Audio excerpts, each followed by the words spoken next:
Let's open up with a prayer. All brothers remove their head coverings. All sisters pray with their heads covered. And we face the east towards Jerusalem, where our temple was and where our temple in Hamashiach shall return.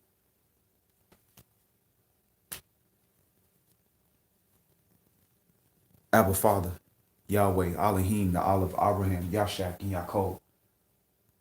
Covenant Father, Elohim of Yahshua, we thank you once again, Yah, for your mercy, for bringing us through the 6 days of the week and bringing us into the 7th day.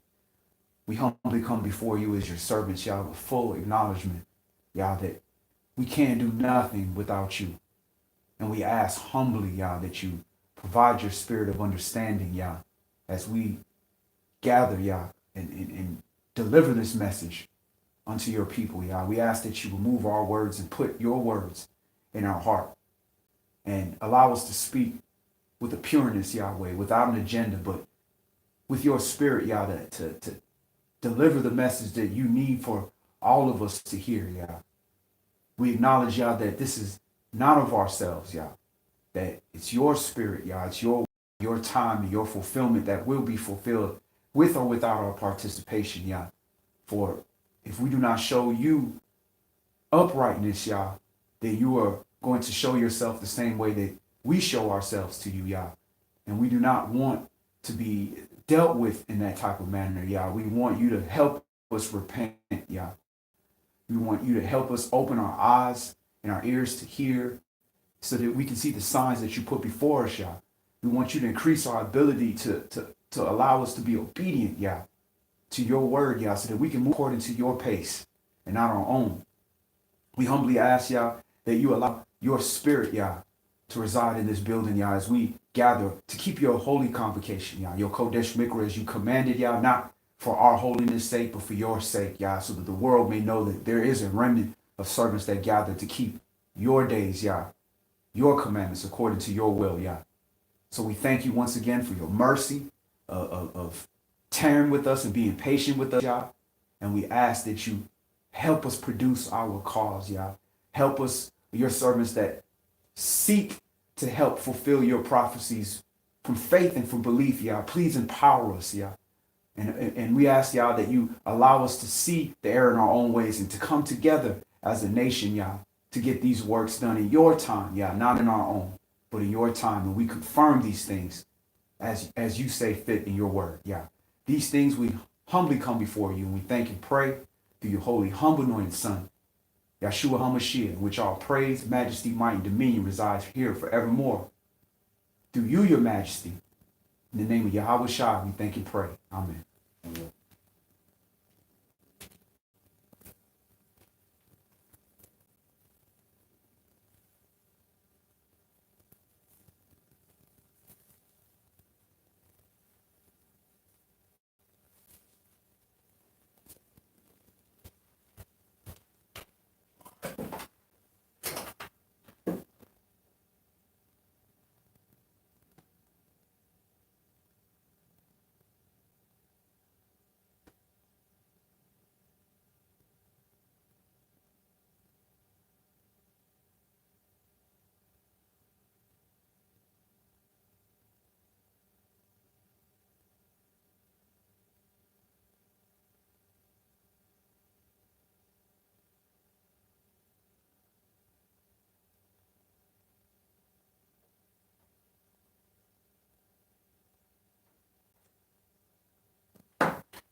right, Shabbat Shalom. My name is YAH Yasharal. I'm with my brother Wesley Yasharal. Shabbat Shalom. And we are the Savior Word of YAH. And the title of today's Shabbat service is Faith Moves. Faith moves. And that is in the sense of faith causes movement, causes people to move, as well as a faith move, a move that's being done on faith. And, you know, my brother and I were having a discussion prior to starting of this class, and he brought up a good point. Bring up what we discussed about that concept that you were studying, that you saw. Oh, yeah. Well, basically, when Yeshua sent the disciples out, he sent them basically on a mission to, you know, heal the sick, heal the lepers, and so on. And we know that that's physically impossible for another human being to heal another human. You know what I'm saying? Even doctors can't necessarily heal us. You know what I'm saying? Right. But it's Yah who does the healing. It's Yah who does all these things through them. But still, he sent them on this mission knowing that they would have to be dependent on his power to get it done. And, you know, in doing so, they had to have the faith to do something that was impossible for them to do, you know? Absolutely. And they had to have faith in something. Now, the problem is if we have faith in ourselves, we're going to be restricted to what we can do. You know, what is earthly possible for man. But when Yah gives us instructions, the faith isn't in me or the person that, hey, I can do what you're asking me to do. No, the faith is that the Father said that I need to do this, and he's going to make it happen. And he's allowing me the opportunity to go out there and provide the vessel and have faith in the Spirit. And often what is happening to us as a nation and happening to the leaders of this nation and the fathers and the men and the women, the mothers, we're being asked to do an impossible mission. We're being asked to become a nation after being dead for thousands of years. And it's overwhelming, and nobody knows how to do it. Now, we know how to build cults. We know how to gather a bunch of people to follow a man. We know how to do that. We know how to make money. We know how to do different things, but we don't know how to become a nation because we've never seen it. We've only read about it. But at the end of the day, this is what the Father is commanding us to do, is to become a nation. He's commanding us to come out of her, to come into our heritage. And the heritage is what was given to us, which is our nationality, our land. And he's given us prophecy telling us what we are to do after we go through certain things. And we have to have the faith that Yah is going to make that happen. And when you have faith in something, you start to move. And in that movement doesn't necessarily mean you go finish the end action, but you start to prepare.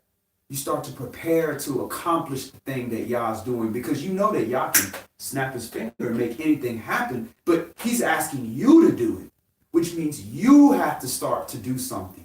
You have to start moving like you believe what Yah told you to do, that he's going to make it happen. Not that you believe that he's going to just do some miracle and everything just falls in place. If that's the case, then you say, stand right here and see the salvation of Yah. That's what he told the children of Yasharal when the Red Sea was going to open. But that's instruction. But at the end of the day, the instruction prior to that was to go that way.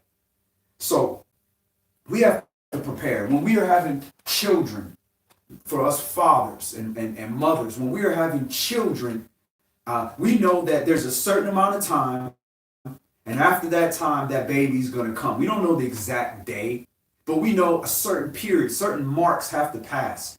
The third trimester has to pass, and then likely you're going to have your child, but you don't know the exact day or the hour. But what do? We prepare.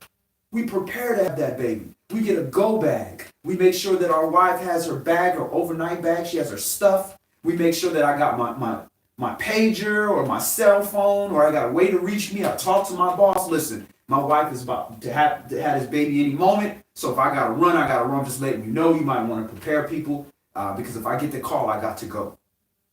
And this is what we do. We prepare because we have faith. We have faith that she's going to have that child. We don't have faith that, oh, that child not going to make it, or she's never going to have a baby, or it's whatever. Who cares? No, we have faith.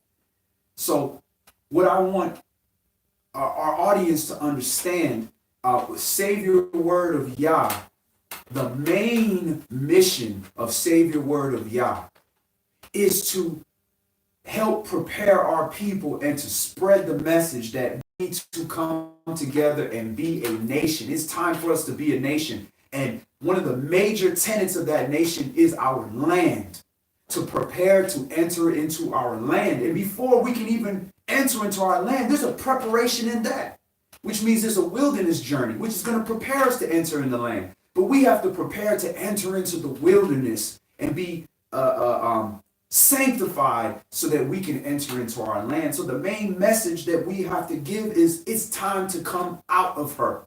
It's time to leave. Now, what is the exact day and the exact hours, just like a pregnancy? We don't know. But we know certain things have happened. The 400 years has happened. We can see in the earth, Antarctica is 65 degrees. We can see, just the weather here in Atlanta, just in this little small city, what we're witnessing. We're seeing the plagues. We're seeing coronavirus. We're seeing a fool being put into office to lead a country into destruction. We're seeing all these things. So we know, and nobody's disputing that this is the time. This is where we're at. But us as a people, we're procrastinators. That's what we do. I ain't gonna lie. I do the same thing. Procrastinate. Wait till the last minute. Then let me get this class together. Wait till the last minute. Let me go, run and take the trash out. The trash is coming in the morning. So we do this. But at the end of the day, it was something as important as fulfilling Yah's prophecy and being a nation. We can't procrastinate.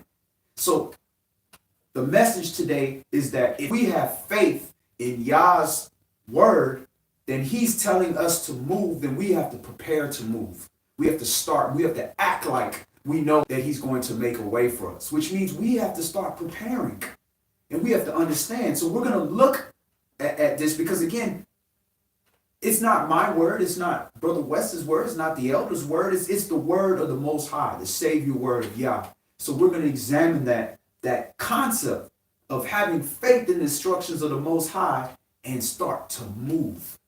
So let's first open up in Bereshit chapter 6, Genesis chapter 6.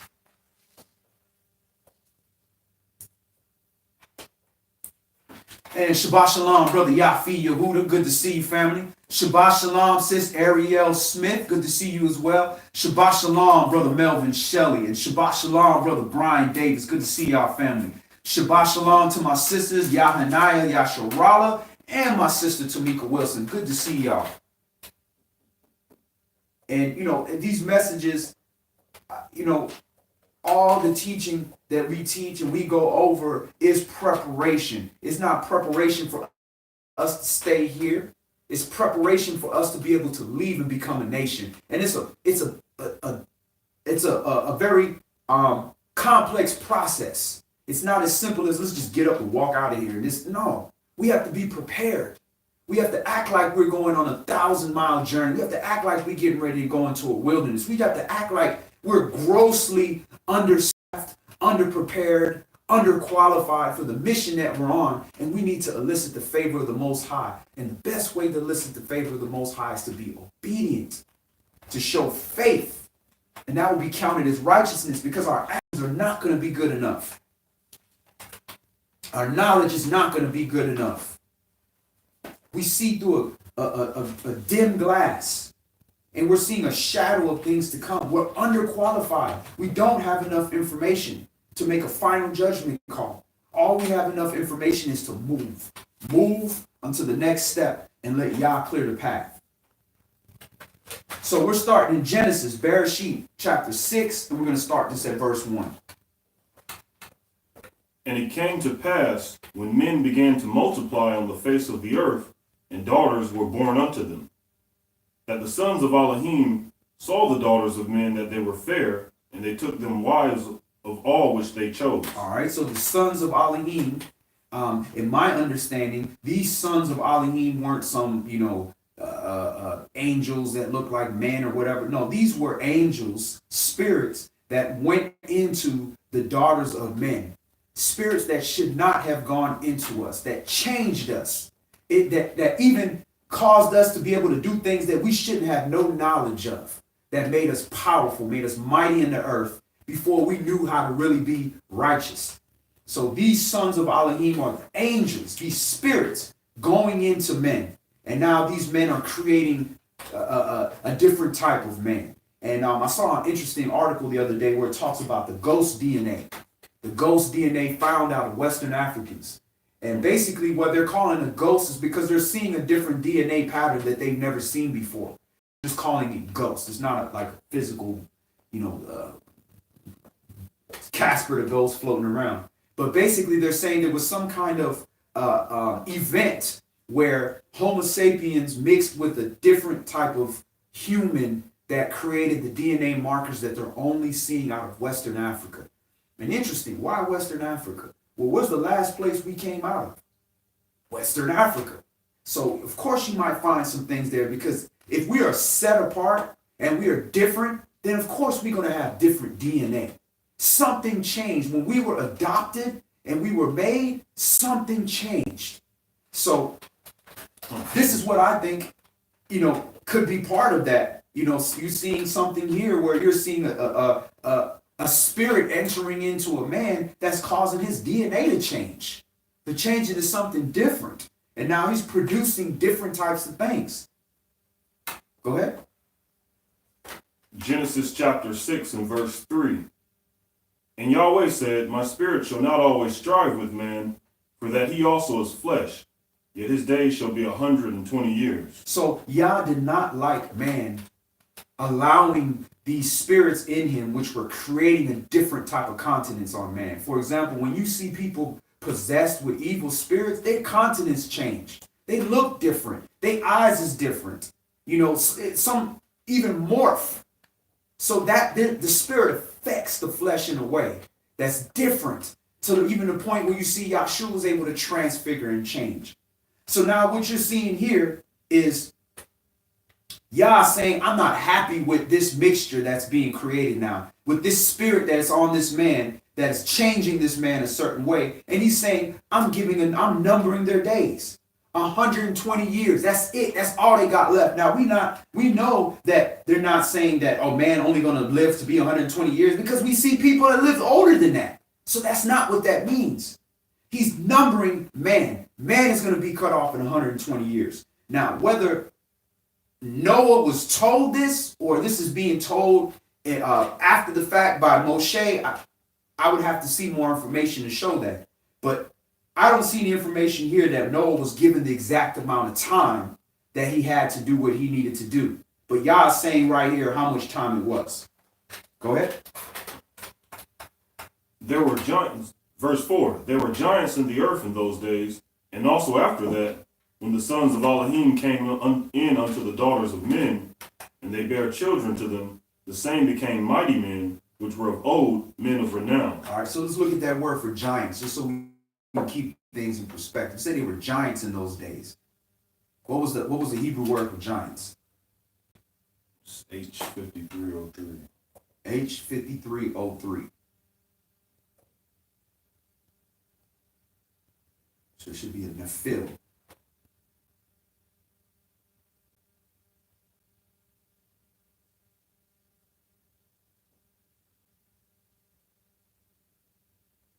All right, so we're looking at that word for giants. That they were giants in the earth. So H5303 is Nephil, which is Nephiyl. Nephil. And that's from H5307, properly a feller, that is a beast or a tyrant. So that means like a monster, a big, strong monster of a man that is now empowered by spirits that should not have entered into him, that are giving him knowledge of things that they, at this time they weren't caught up with. For example, like gunpowder. Gunpowder now called, is used for weapons and explosions. Imagine going back thousands of years ago and shooting somebody. They'd be like, oh my goodness. Or blowing somebody up or throwing something on somebody, napalm or something like that. That's knowledge that wouldn't have been there, that shouldn't have been there, that will cause somebody to be a tyrant or a bully in the earth. And when we go into Enoch, Enoch defines some of these things of which angel taught, people how to do this and do that, which gave him an advantage. And man shows every time he gets an advantage that he's going to be a tyrant. Anytime he has absolute power, he's going to corrupt absolutely. Go ahead. Verse 5. And Yahweh saw that the wickedness of man was great in the earth, and that every imagination of the thoughts of his heart was only evil continually. And it repented Yahweh that he made man on the earth, and it grieved him at his heart. And Yahweh said, I will destroy man whom I have created from the face of the earth, both man and beast, and the creeping thing, and the fowls of the air, for it repents me that I have made them. But Noah found grace in the eyes of Yah.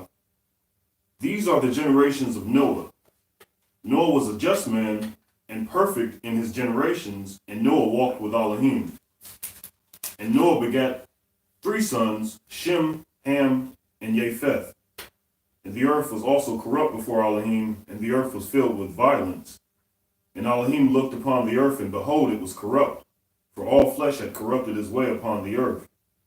And Elohim said unto Noah, the end of all flesh is come before me, for the earth is filled with violence through them. And behold, I will destroy them with the earth. So he told Noah that destruction is coming. I'm going to destroy the earth. Right? So he told him, but I don't see evidence that he told him exactly how long he had before this was going to happen.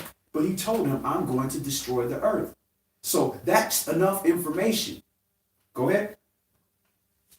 Verse 14. Make you an ark of gopher wood, room shall you make in the ark, and shall pitch it within and without with pitch. And this is the fashion which you shall make it of. The length of the ark shall be 300 cubits, the breadth of it 50 cubits, and the height of it 30 cubits. A window shall you make to the ark, and in a cubit shall you finish it above, and the door of the ark shall you set in the side thereof. With lower, second, and third stories shall you make it. And behold, I, even I, do bring a flood of waters upon the earth to destroy all flesh, wherein is the breath of life from under heaven, and everything that is in the earth shall die. But with you I establish my covenant, and you to the ark, you and your sons and your wife and your sons' wives with you. All right, so he's saying Noah walked with Yah. So walking with Yah means you're allowing Yah to direct your steps. You're walking with, you're not walking with yourself. Yah's with you, you're carrying yourself in a manner. Yah's telling him, all right, I'm going to destroy the earth. I'm telling you, create you an ark. Get this together, and here's the instructions. I need it done just like this. Do we believe that if Noah did not follow his instructions, that Noah would have been saved? No, he would not have been saved. Because then he would be going against the instructions of the Most High. Just like everybody else, he'd be no different than everybody else. Go ahead. Verse 19. And of every living thing of all flesh, 2 of every sort shall you bring into the ark, to keep them alive with you. They shall be male and female. Of fowls after their kind, and of cattle after their kind, of every creeping thing of the earth after his kind, 2 of every sort shall come unto you, to keep them alive. And take you unto you all food that is eaten, and you shall gather it to you, and it shall be for food for you and for them. Thus did Noah, according to all that Elohim commanded him, so did he. Hallelujah. So he's given the instruction to go ahead and gather 2 of all the animals. And then later we see that he says, 7 of all the clean animals, 2 of the unclean animals, so on. But he's showing you again, once again, that even with the animals that he's collecting, he don't need every animal. He needs representation. He deals with a remnant, but he's giving them specific instructions. And then when you go back to the beginning, again, he said 120 years. So Noah didn't just, get the instruction and tomorrow it started to rain. He had to start building and preparing based upon the belief without knowing anything about rain and this flood that was coming. He didn't know anything about that. He had to move based on the instructions that YAH gave him. That's the faith move. He had to start moving. And now it's different if he said, it's going to get cold outside, for a day, but then, it's not going to last after that. Then maybe he could not have so much faith and he just was cold that day. But you're talking about life and death. That's something you want to have faith in the Most High. Don't put your faith in yourself when it comes to something, your salvation. It says, cursed is the man that puts his faith in man and makes his man his right arm. So we see how YAH operates. He's giving you instruction and he's telling you to have faith and he's telling you to do an impossible mission. Let's go to Exodus chapter 3. Shemot chapter 3. And Shabbat Shalom, Brother Dawid, Yasharala, Yahweh. Good to see you, my family. Shalom, shalom. And Shabbat Shalom, sis Frida Cole. Good to see you as well. So we're going to Exodus, Shemot chapter 3.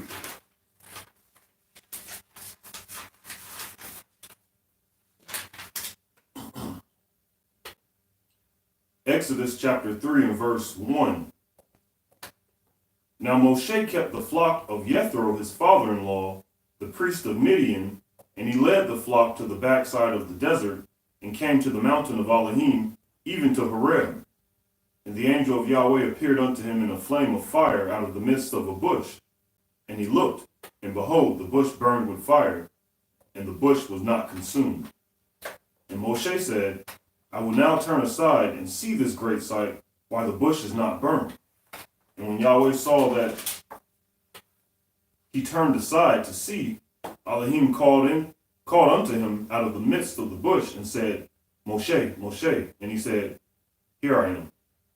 And he said, now what you see here is an example of how YAH will operate in our lives when he calls us.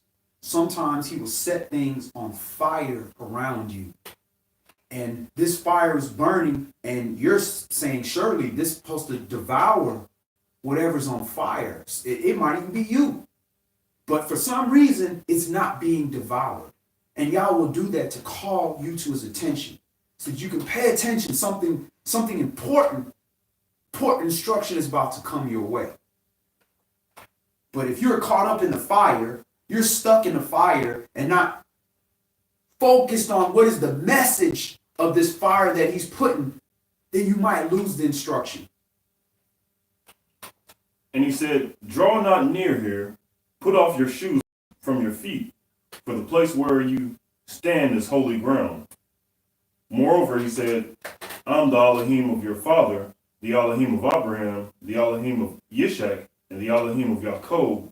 And Moshe hid his face, for he was afraid to look upon Elohim. And Yahweh said, I have surely seen the affliction of my people which are in Mitzrayim, and have heard their cry by reason of their taskmasters, for I know their sorrows. So YAH hears the cries of the affliction of his people. Look at how we're being afflicted. Look at how we're being afflicted. They had, being this Black History Month, they got all these documentaries, and they had one with,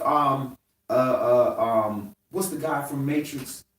Lawrence Fishburne. A documentary where it talks about, how they discriminated against us. When we try to be sharecroppers and we try to do things, they would literally grab our people and just kill them. Because we were doing too well. Look what they did with Black Wall Street. They would grab our children, charging them some crap, move them way away from their families, take them and make them work and turn them into workers and mess up generations of families. And the way they would just kill our people like it was nothing. You think y'all didn't see that? He sees that, but it grieves him to his heart that he has to allow vessels fitted for wrath to do the things that they're doing to his people so he could keep his word, so that we could understand, so that his prophecies could be fulfilled. So he's not going to stand around here and just watch us keep getting destroyed. They just had the cop that shot 13 shots into some lady's car because she was trying to flee, and he got not guilty.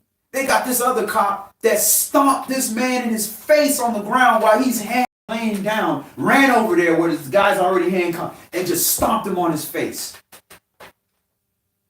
The Most High is seeing these things, and he's telling us, look, I've seen this. It's time to go. And I knew this was going to happen because I told you you were not going to keep the commandments. And fast forward, after this punishment is over with, I'm releasing you from that. Go ahead.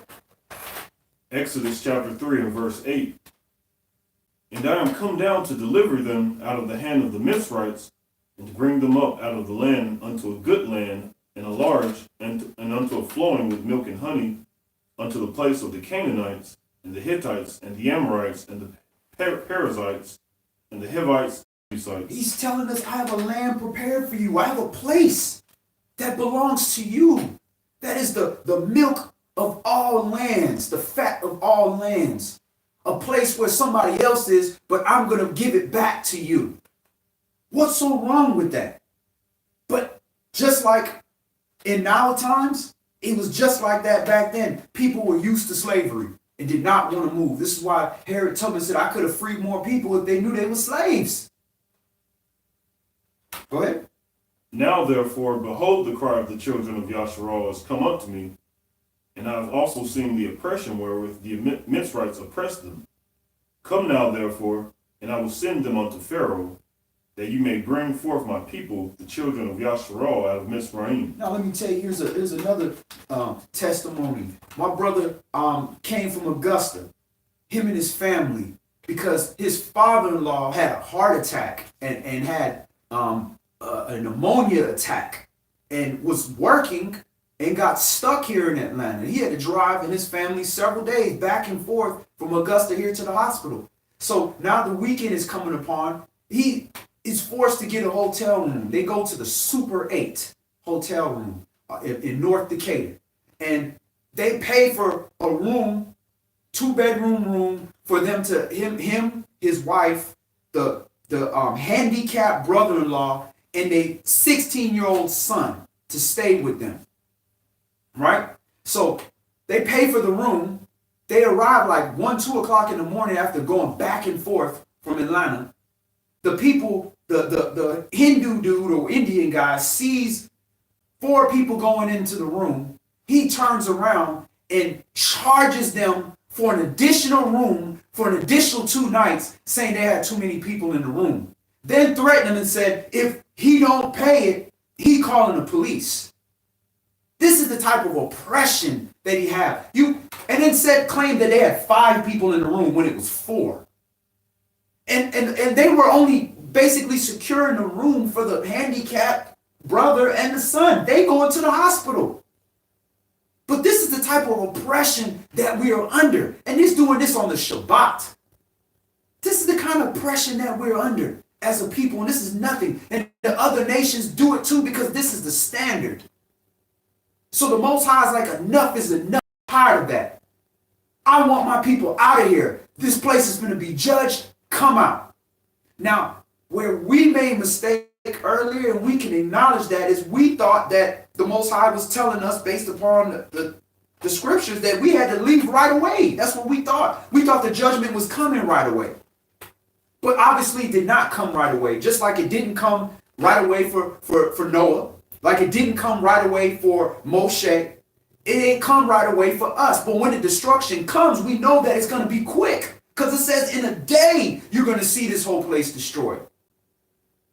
That goes back to the parable that Yeshua said, when it's time to go, you don't even have time to go downstairs and go grab your stuff. Why? Because you're supposed to have your stuff ready. You're supposed to be ready to go. When it happens, it's that quick. Go. Ain't got time. So again, the message is not to just blindly just leave and get up out of it. Prepare. How are we preparing? We need to prepare and get ready. Start making moves. Whatever you got to do in your life, start making moves to get out of here, not making moves to stay here forever. Go ahead, bro. And Moshe said unto Elohim,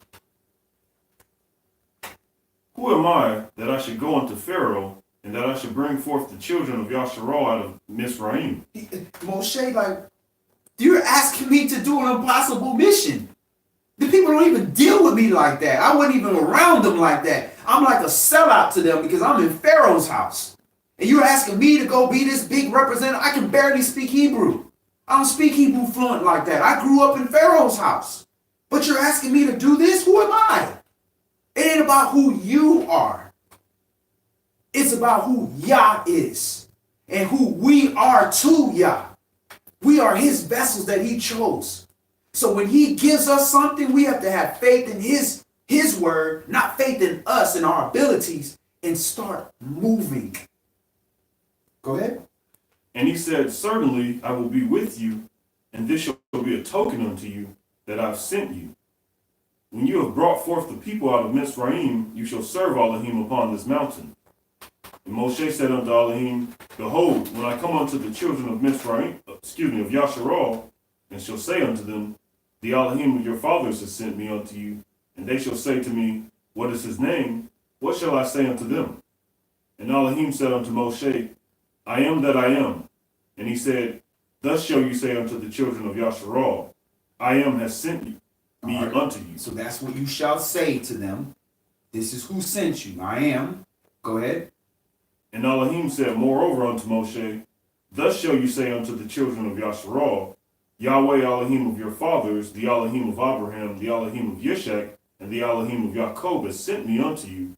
This is my name forever, and this is my memorial unto all generations. So that's the memorial. That's our instruction. That's what we're instructed.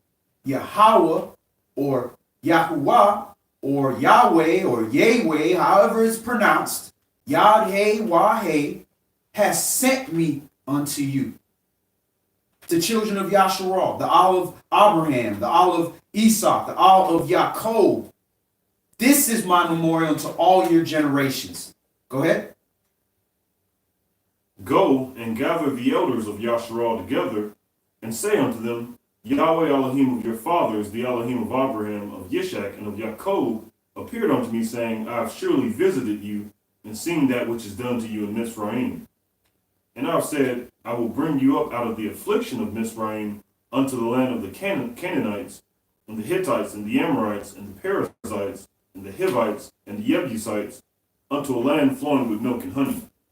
And they shall hearken to your voice, and you shall come, you and the elders of Yasharal, unto the king of Mizraim, and you shall say unto him, Yahweh Elohim of the Hebrews has met with us, and now let us go, we beseech you, 3 days' journey into the wilderness, that we may sacrifice to Yahweh our Elohim. All right. So he wants us to leave so that we can sacrifice to Yah, our Elohim, so that we can offer ourselves. That's what he originally wanted us to offer, was ourselves, so that we could offer ourselves as a living sacrifice, a perfect, acceptable sacrifice unto Elohim.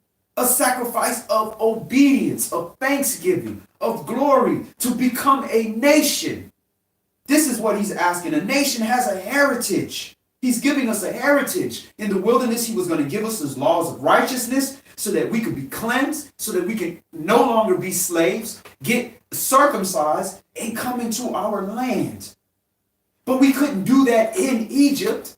He had to bring us out, and he couldn't bring us straight into the land of Yasharal, straight into Jerusalem. We weren't prepared. We have to fast. We have to be purified. And furthermore, he has to get rid of the rebels. Go ahead. Exodus chapter 3 and verse 19. And I am sure that the king of Mizraim will not let you go, no, not by a mighty hand. So Yah's asking us to do something, and he's saying it ain't gonna work. It ain't gonna work right away. But you do it. Because this is what Yah told us to do. So he's telling us, come together as a nation. Let's come together as a nation. Let's be one. We're going to be born. And we over here like, hey, nation, let's come together. And we ain't getting nobody coming together. Everybody about themselves. And we start with the elders, all the way down next to the teachers, all the way down next to the wives, all the way down. We not coming together. Kids don't even come together. But what are we supposed to do? Stop. This is what Moshe said. Well, it's not working. People gonna listen to me. But at the end of the day, he got up and did what he had to do. So we have to keep trying. We got to keep pushing. We got to keep calling to the message of this time. It's all about appropriateness. If a hurricane came through yesterday and destroyed everything, what am I over here saying? Hey, a hurricane is coming. That's not appropriate. We have to speak the message of this time, of the latter days, the same message that Yahshua left for us. Repent, for the kingdom is at hand. We are becoming a nation.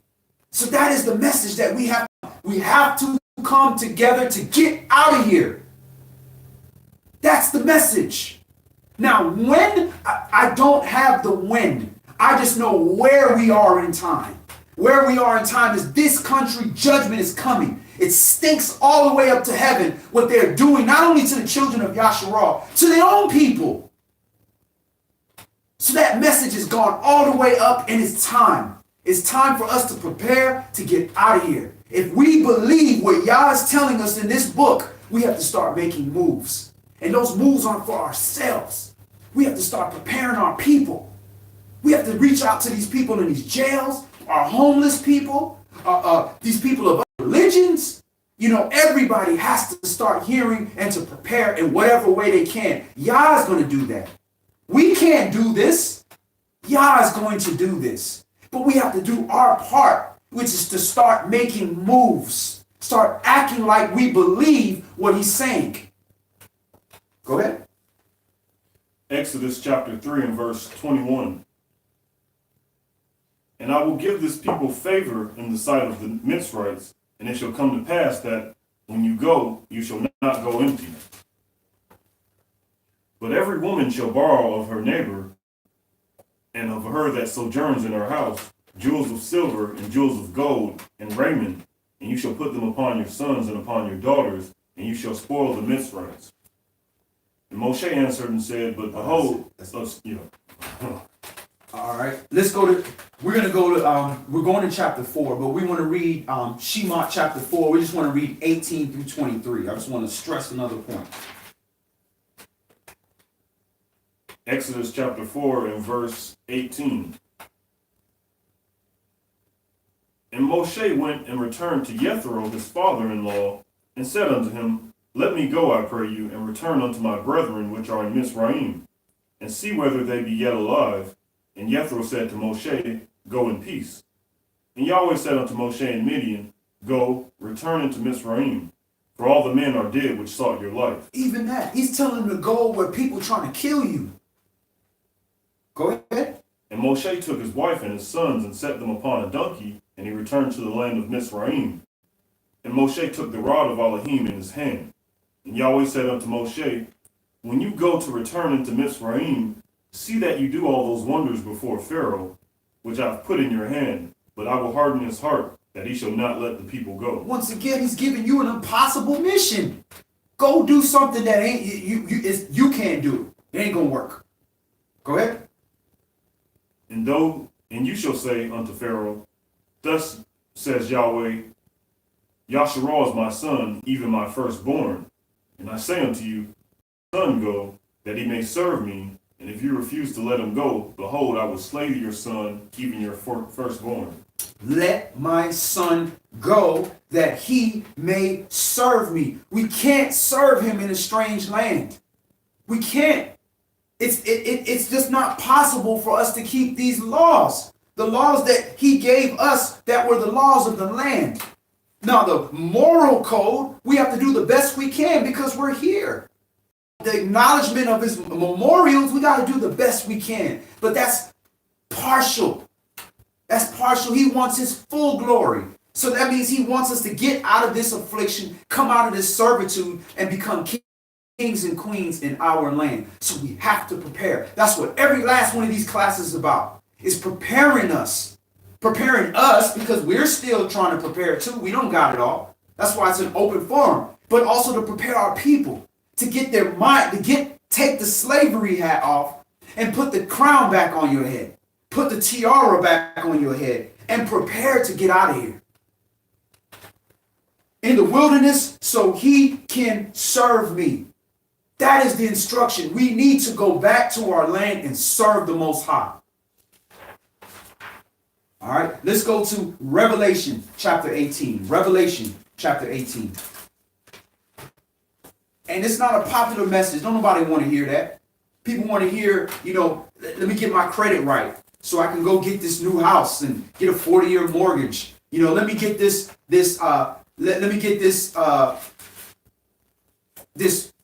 promotion.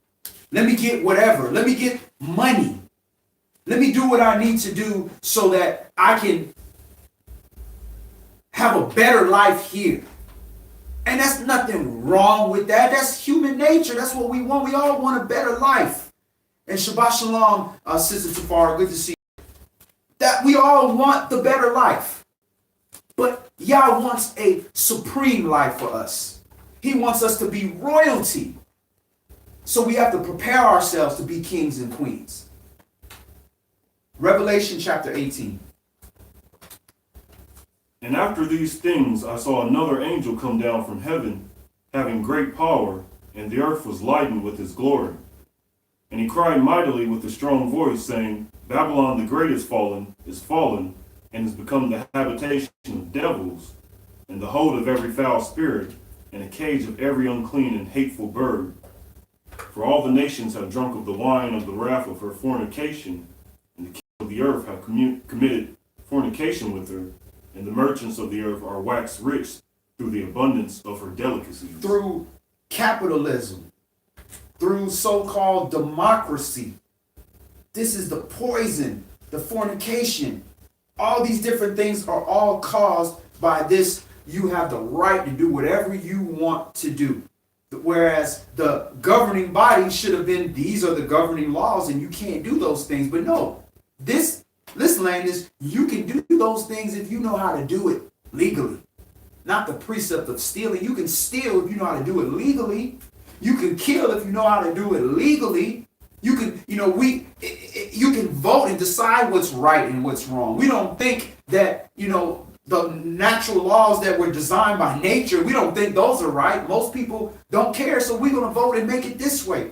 And this is spread everywhere. This is why these countries are going crazy, burning down KFC and McDonald's and shooting soldiers, because they don't want that poison to come to their land. They're trying to hold on to their own culture, and they don't want that poison. But how we get in there is we loan them the money.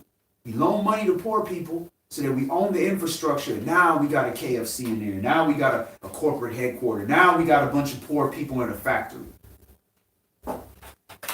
Y'all see this? Revelation chapter 18 and verse 4. And I heard another voice from heaven saying, Come out of her, my people, that ye be not partakers of her sins, and that ye receive not of her plagues. A voice from heaven, instruction, telling us, come out of her. Come out. That's instruction. Now again, all of us can't just, hop on a plane and fly out of here. We can't.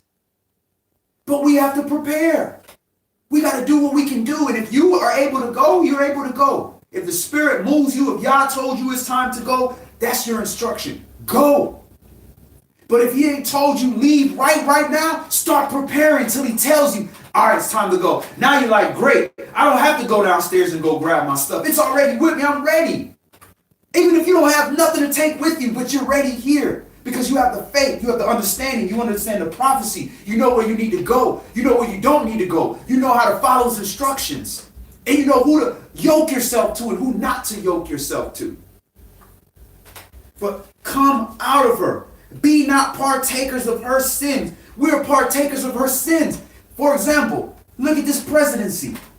You got one guy, one racist that took his hood off and everybody see him. You got another racist that got his hood on. One racist is saying, oh, how wicked is this racist over here? He's just a horrible racist. Then the other racist is like, bro, I know you ain't talking about me because you at the same meetings I'm at. We know each other. We go back. We in the same club. We got money together. And we're saying, well, we can't let this last guy come in here. We can't let Trumpet keep continuing. Trumpet is causing too many problems. So I don't want Satan in, so I'm gonna let Beelzebub get in. You know what I'm saying? Because Satan, man, he's the worst. You partaking. You're not supposed to justify any wickedness. If it's wicked, it's wicked. If you know the dice is loaded, what did you roll the dice for? So we are every time we spend money, when we get a tax return, when we invest, when we work for these jobs, everything, we're partaking in the sins. Now we're doing what we gotta do because we're in captivity. We get it. So if we don't enjoy being partakers of her sins and we don't want to get caught in her plagues, and you see these plagues coming, then we got to prepare to get out. We got to find a way to get out. If we don't know what to do, we need to seek people that know what to do. Start surveying the land. We didn't just enter Israel. We send spies to go survey the land, look around, see who's there, who we need to fight up against, what kind of food they have, what's the climate, what's the temperature. So that's what we need to start doing. Whatever you got to do, start looking at that area in the world. Start preparing. Start figuring out, I know we're going to be moved. And when it's time to go, I want to be ready. So whatever I can do to help prepare myself and help other people prepare, I'm going to do that. Even if it means studying the instruction of what I need to do.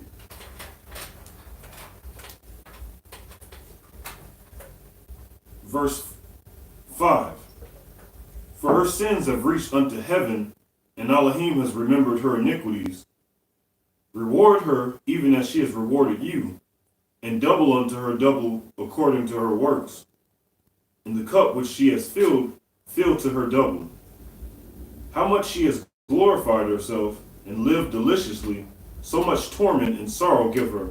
For she says, in her heart, I sit a queen, and am no widow, and shall see no sorrow. And that's what make America great again. You know, this is the trumpets talking about, how great America is now, better jobs, this, that, and the other. Man, the average person is suffering. People got to work multiple jobs just to get by. You know, and I feel you, Brother Brian. You know, you want to be free from the system. And the tears, you're not the only one with tears, man. We all out here with these tears crying from this oppression that we dealing with. And as men, we can't be like our women. Our women can cry. Our men, the way we brought up, we don't cry in front of people. We got to go to our prayer closets. We got to hide and shed them tears and come out and wipe our face and come out like we the hardest thing in the world. Because our people are scared. Our women are scared. Our children are scared. They don't even have faith in their own lives. Verse 8. Therefore shall her plagues come in one day, death and mourning and famine, and she shall be utterly burned with fire. For strong is Yahweh Elohim who judges her. In one day, death and mourning and famine, and utter burning with fire. This is a quick event that's going to happen. Now, some people are going to perish with the land, but the majority of us as a nation are going to get out of here. But once we get out of here, you don't want to be out of here not prepared. And prepared means don't have your wedding garment. Don't be prepared. Don't have your spirit. Don't have your treasures in heaven stored up. So that when he's saying, I'm only taking a remnant, why he gonna take you? It ain't because you kept commandments. That's your reasonable service. What are you profiting the Most High? He gave you the commandments. You supposed to give him that back, and what did you produce with those commandments? Besides obedience, what is your fruit? How did you help your little brother? If there's a fire in the house, and I see my kids outside, and my oldest got on a big fur coat and she comfortable and she warm, and the rest of her brothers and sisters sitting around there freezing to death out in the rain, and she's like, well, it was a fire, we all had to go. They knew, they heard. You telling me you didn't help? You didn't say, hey, look, you passed 6 coats right there lined up in the closet. You didn't tell them, hey, grab your coat, do this, prepare, cover your face so you don't die of smoke inhalation. The Father not going to be pleased with that because you hopped on a plane and flew out of here and went into the wilderness. But you left your people. You didn't try to prepare nobody. You ain't talk to nobody. You didn't try to warn anybody. You just try to take care of yourself. But say, look at all this great stuff I built back in Babylon. You know, I built this church. I taught 500 class, did all that, but you didn't prepare nobody. But you heaped up a lot of followers and you got a bunch of money. But that, you think that's going to buy your way into the kingdom? No, it's going to take a group effort. We got to figure out how we going to do it, how we going to prepare one another. I don't have all the answers, but I have faith that y'all is going to provide the answers because we going to start doing. We're going to continue doing. Go ahead. Revelation chapter 18 and verse 9. And the kings of the earth who have committed fornication and lived deliciously with her shall bewail her and lament for her when they shall see the smoke of her burning. That's the only people. That's the only people there that's going to be sad about this place getting this judgment. As the people that were making the money off of it. The other nations and the people within the nations that were taking advantage of people. Shabbat shalom, Jasmine Gabrielle. Good to see you, sis. Standing afar off for the fear of her torment, saying, Alas, alas, that great city Babylon, that mighty city, for in 1 hour is your judgment come. So not only in a day, in 1 hour. That's how quick this event is going to be. And it happens in 1 hour and it's destroyed in 1 day. That's quick. It says no man knows the day or the hour. We don't know, but we have to prepare. Go ahead. And notice the other nations, they're not yoking themselves. Why are we yoking ourselves to this? The Gentile getting up out of here. The Gentile not yoking himself here. The Gentile going back to Europe, going back to India, going back to their lands and China, and they establishing other places. They not rooting themselves here. You really want to know that judgment is coming? Follow the money trail. The money trail is leaving. They're not investing here. They're investing where we're supposed to be going. In Africa, a whole continent. They're investing there. They're not investing here. You see how quickly they backed off of China with the coronavirus, right. Revelation chapter 18 and verse 11. And the merchants of the earth shall weep and mourn over her, for no man buys their merchandise anymore. Whoever is pimping, that's the only people mourning. The merchandise of gold and silver, and precious stones, and of pearls, and fine linen, and purple, and silk, and scarlet, and all thyine wood, and all manner of vessels of ivory, and all manner of vessels of most precious wood, and of brass, and iron, and marble. Drop down to verse 17. Revelation chapter 18 and verse 17. For in 1 hour so great riches is come to naught, and every shipmaster, and all the company in ships, and the sailors, and as many as trade by sea, stood afar off. Why? Because all these people knew it was coming. They watched. They waited. They didn't care. All they wanted to do was get as much money as they could get, pimp as much as they could, and then stand back and be like, wow, well, these people was wicked. This is what happens. Man, but I wish we could have still made money off them. Go ahead. Verse 18. And cried when they saw the smoke of her burning, saying, What city is like unto this great city? And they cast dust on their heads and cried, weeping and wailing, saying, Alas, alas, that great city wherein were made rich all that had ships in the sea, by reason of her costliness. For in 1 hour is she made desolate. So are they mourning the city? Or are they mourning the money that they made off of it? Which one are they mourning? The money. That's all they care about. They don't care about this place. They care about the money. Life goes on. Go ahead. Rejoice over her, you heaven, and you holy apostles and prophets, for Elohim has avenged you on her. And a mighty angel took up a stone like a great millstone and cast it into the sea, saying, Thus with violence shall that great city Babylon be thrown down, and shall be found no more at all. And the voice of harpers and musicians, and of pipers and trumpeters, shall be heard no more at all in you. And no craftsman of whatsoever craft he be shall be found any more in you. And the sound of a millstone shall be heard no more at all in you. And the sight of a candle shall shine no more at all in you. And the voice of the bridegroom and of the bride shall be heard no more at all in you. For your merchants were great men of the earth, for by your sorceries were all nations deceived. And in her was found the blood of prophets and of saints and of all that were slain upon the earth. All right, so this letting you know there's not going to be anything remaining of this after this judgment. Nothing. Nothing. So we have no choice but to get out of her. All the other nations are leaving too. They're going back to their home. Nobody's trying to yoke themselves. You see all these other people are standing aside watching, and they mourning the money, losing the money. All right, let's move on. Let's go to YAH chapter 48.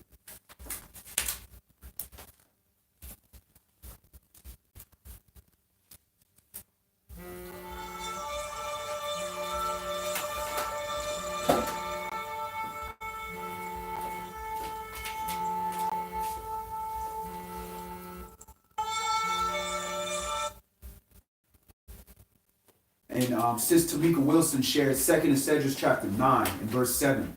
And it says, And everyone that shall be saved and shall be able to escape by his works and by faith, whereby he have believed. What do you believe in?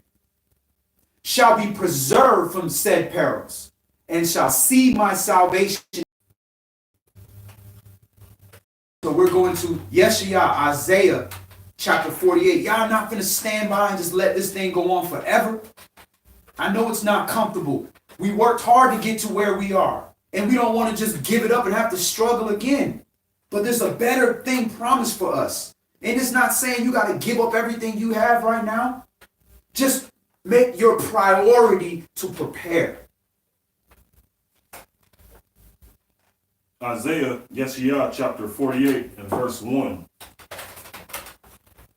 Hear you this, O house of Jacob, which are called by the name of Yasharal, and are come forth out of the waters of Yehuda, which swear by the name of Yahweh, and make mention of the Elohim of Yasharal, but not in truth, nor in righteousness. For they call themselves of the holy city, and stay themselves upon the Elohim of Yasharal. Yahweh of hosts is his name. I've declared the former things from the beginning, and they were out of my mouth, and I showed them. I did them suddenly, and they came to pass. Because I knew that you are obstinate, and your neck is as iron, as an iron sinew, and your brow brass. In other words, you stiff-necked. You don't want to repent. You don't want to turn from your way. You're stuck, focused, and going where you want to go, even if it's towards destruction. Go ahead. I have even from the beginning declared it to you. Before it came to pass, I showed it to you, lest you should say, My idol has done them, and my graven image and my molten image has commanded them. From the beginning, I declared it unto you. Before it came to pass, I showed it to you. What other so-called religious system or God has done this for his people? What other one? Nobody has done that. And we have countless and countless and countless examples prior to us living the common example. But still, we don't have no faith. It's not that we can't have faith. We don't want to be free. We're happy with the slavery as long as we're not the lowest slave. As long as I'm in master's house, I'm good as long as I'm not in the field. And if I'm in the field, at least I'm not, having to carry the heavy weight. I got the small basket, or I only got to work the second shift, or whatever. That's how we are. We shouldn't be content if any of our people are suffering. I remember talking with the elder and I said, listen, elder, I don't want my riches here because I can't enjoy my riches knowing my brothers and sisters are starving when I got to drive past people reaching for money and I don't got money to give them. I can't enjoy that here.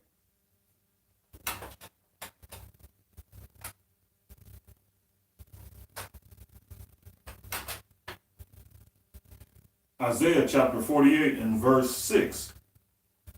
You have heard, see all this, and will not you declare it? I've showed you new things from this time, even hidden things, and you did not know them. They are created now, and not from the beginning, even before the day when you heard them not, lest you should say, behold, I knew them. Yea, you heard not. Yea, you knew not. Yea, from that time that your ear was not open. For I knew that you deal very treacherously, and was called a transgressor from the womb. For my name's sake will I defer my anger, and for my praise will I refrain for you, that I cut you not off. Behold, I have refined you, but not with silver. I have chosen you in the furnace of affliction. I have chosen you in the furnace of affliction. This is how we get chosen. We have to go through this furnace. We have to go through this burning process, this refining process. You're not going to escape that. But what we can escape is being completely destroyed. And the only way we're going to escape that is through his pity that he gave us. He said, for his name's sake, with him deferring his anger, refraining from cutting us off. That's the only way. And if he tells us everybody that goes here, I'm cutting them off. Everybody that doesn't move when I tell you move, I'm cutting you off. We're not going to get it by, hey, we kept 613 commandments. We're only going to get it by saying, listen, I know that I'm a sinner saved by grace, but I moved when you said move. I kept the commandments to the best of my ability, and I'm leaning on the Savior word of Yah. I'm leaning on the blood of the Mashiach, that you're going to help me correct these other things. But to show that we don't believe and we don't have faith and it's business as usual, then why would he choose us as the remnant? Because we are a little bit less wicked than the next person? That mentality ain't never worked for us. Verse 11. For my own sake, even for my own sake, will I do it. For how should my name be polluted, and I will not give my glory unto another? Hearken unto me, O Yaakov and Yasharal, my called. I am he, I am the first, I also am the last. My hand also has laid the foundation of the earth, and my right hand has spanned the heavens. When I call unto them, they stand up together. All you assemble yourselves and hear, which among them has declared these things. Yahweh has loved him, he will do his pleasure on Babylon, and his arm shall be on the Chaldeans. Even I have spoken, yea, I have called him, I have brought him, and he shall make his way prosperous. Come you near unto me. Come you near unto me. This is as far away from him as we can get. To partake in the wickedness of this place. To continue as business as usual during this latter date time, knowing that we don't know the exact day or the hour, but we're going to continue like, oh, well, we're going to do the same thing our forefathers did, and it's just going to work for us. Come near unto him. To come near unto him, you got to move away from the wickedness. You got to separate from the wickedness. That's the only way you can come near to him. You're not going to come near to him by holding on to all the wicked ways of this place that we were engrafted into us. That's how you prepare. Start to let go. And when your brother or sister rebuke you of doing something that's holding on to it, don't get mad at them. Just acknowledge, okay, I haven't done everything yet, but I'm preparing. So that's something that's on my agenda. I need to work on that. And that's why we have to work with one another, to prepare each other. Because we're not going to walk in there the same way that we left here. Go ahead. Verse 16. Come you near unto me, hear you this. I have not spoken in secret from the beginning, from the time that it was, there am I, and now my sovereign Yahweh and his spirit has sent me. Thus says Yahweh, your Redeemer, the Holy One of Yasharal. I am Yahweh your Elohim, which teaches you to profit, which leads you by the way that you should go, and that you had hearkened to my commandments, then had your peace been as a river, and your righteousness as the waves of the sea. All right, now when we see hearken unto his commandments, once again, we think 316 commandments. That's just the commandments given to us regarding the laws, the statutes, and judgments. Also, all his instructions, every word that comes out of Yah's mouth, instruction for a specific time, is his commandments. And he commanded us to become a nation. We can't become a nation. We don't care about our brothers and sisters. It's all about us and our situation. We can't. We have to start caring about one another, working with one another, and start with the people right next to you. Start with your closest people. But even Yah said himself, he said, listen, man, through the Savior word, he said, listen, if you just greet your family and your loved ones, you're no different than the publicans. So we got to treat other people like they are family too. Isaiah chapter 4. Shabbat shalom, sis Yolanda Hurt. Good to see you. And Shabbat shalom to my brother Yaqub Yasharal and his lovely wife. And Shabbat shalom, Judith Benitez. Good to see you, sis. And brother Yaakov, he brought up a scripture, Isaiah chapter 52 and 1 through 8. And we'll visit that shortly when we finish this. Go ahead. Isaiah chapter 48 and verse 19. Your seed also had been as the sand, and the offspring of your bowels like the gravel thereof. His name should not have been cut off nor destroyed from before me. Here again, every word that comes out of Yah's mouth is commandment, not just 613 Judaism doctrine. There's more than 613 commands that he has given us. He told us if we know to do good and choose not, that's sin unto us. Go ahead. Go you forth of Babylon, flee you from the Chaldeans. With a voice of singing declare you, tell this, utter it even to the end of the earth.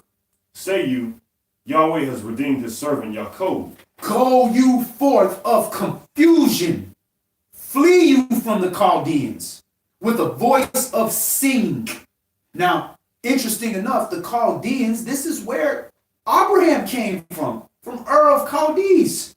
He's from there. Flee your former way, your carnal, your physical way where you were born. Flee that place and go into Jerusalem. Go into a holy city. Go into the wilderness so you can be prepared to enter into your forever land. And we're supposed to sing about this, declare this, even unto the end of the earth. We ain't declaring nothing if we ain't even trying to follow the instructions ourselves. If we ain't even trying to prepare. He's not even saying, listen, you got to get up and run right now. And you have certain servants that have done that, have literally got up, have given up everything for this mission, and seek nothing more than trying to prepare a way for our people out here. Hallelujah for those people. They will have their reward. Everybody is not given that charge, but you're given the charge to get out, which means you have to prepare. You don't want, if there's a hurricane coming and you know you're going to have to evacuate, you don't wait until the hurricane comes and then just leave. You start preparing. You get things together. Part of it is just making sure you're organized, that you're on the same mind, that you know what you're going to do. What's your plan? You see the destruction coming. The government planning. You see what they have? They got at these airports now. They got a center for everybody that they think gonna have this coronavirus. They preparing. They letting you know. They preparing with these Walmarts. They preparing with all these things. The CDC is preparing. The government is preparing. What are we doing? We preparing our clothes to wear to the club. We do that. We prepare that. You know, we preparing the blunt so we can roll it up and smoke it. We great at preparing that. But our salvation, what are we preparing? Now, studying is not enough. Learning is not enough. Keeping the commandments is not enough. Feeding the poor when you see them is not enough. How is that the poor is always going to be with you? How are we preparing to become a nation and get us out of here? Who are you working with? You can't gather everybody up. Everybody can't fit here with Savior Word of Yah. or no other organization can hold everybody. But start by gathering your people, coming together. Let's gather, let's come together on a single thought process that we know judgment is coming and it's time to go. How are we going to get up out of here? Where's the discussion? What are we going to do? That's why it's necessary for the brothers that are teaching how to farm. You got to know how to farm. Shout out to the Geechee farmers. You got to know how to farm and to feed yourself. Shout out to Sar Samuel. How are you going to defend your food? How are you going to move like an army? If Yah says go this way, how are we going to know how to instruct people to move in such a whole nation of people, not just 2 or 3? Start organizing, start grouping with people that have something together and start learning something, gathering a skill set. Get your passport. We don't know how we're going to get out of here. It could be a time where they say we got ships, but if you ain't got passports, you ain't going. We don't know. Preparing like you want to go. At least if you have a passport, you can fly out and spy the land or see. What if you win a trip? You call on V103 and trip to Israel. You can't even go. You don't got a passport. Start preparing in whatever way you can, whatever means you have. Start preparing. And if you need help, reach out to your brothers and sisters. How did you do it? What can I do? And we got a brother here, Brother Brian Davis. He said he's a master gardener. And Brother Yaakov posted a script, we shall not leave in haste. Isaiah 52:12. Keep going to verse. The message you are bringing forth is coming from our Father. It's time. May Yahuwah cause this to reach all of Yasharal. Hallelujah. Absolutely it's time. Because this is not my message. This is his message. If I sat up here and talked about what I want to talk about or who I am, nobody would give a crap. Because I'm nobody. I'm nothing. I'm just a servant. But his message is resonating. And I had to have my elder put fire up under me saying, we're not preaching this message. You know what time it is. If you know what time it is, why are you not telling people? Why are you not preaching the urgency? Now I can't do that every week, because now I'm forcing people. But I've got to make sure that we understand the message that Savior Word of Yah is trying to give out is the message of the appropriateness of the time. Yes, we need to learn how to be righteous. Yes, we got to learn how to repent. Yes, we got to learn how to eat healthily and how to do things and how to come out of her mentally. Absolutely. But we have to understand what time we are in and where we need to go. All right, let's go to Yeshayah 52. Let's read what Brother Yaakov gave us. Shalom, Brother Raymond Gregory. Shalom, Brother Linnell. Good to see you, family.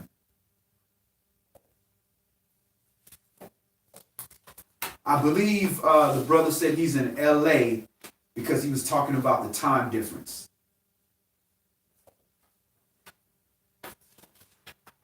And I know it's not popular. Let me just talk to the husbands. I know it's not popular. That message is so scary that it's caused problems in my own household. It's not an easy message. But at the end of the day, when the walls start falling down, you want your wife and your kids to look at you and be like, my daddy knows what he's doing. He has faith in Yah. He believes in Yah. And we straight, because they're going to want to have faith. They're going to want to believe. They're going to want to feel safe. That's human nature.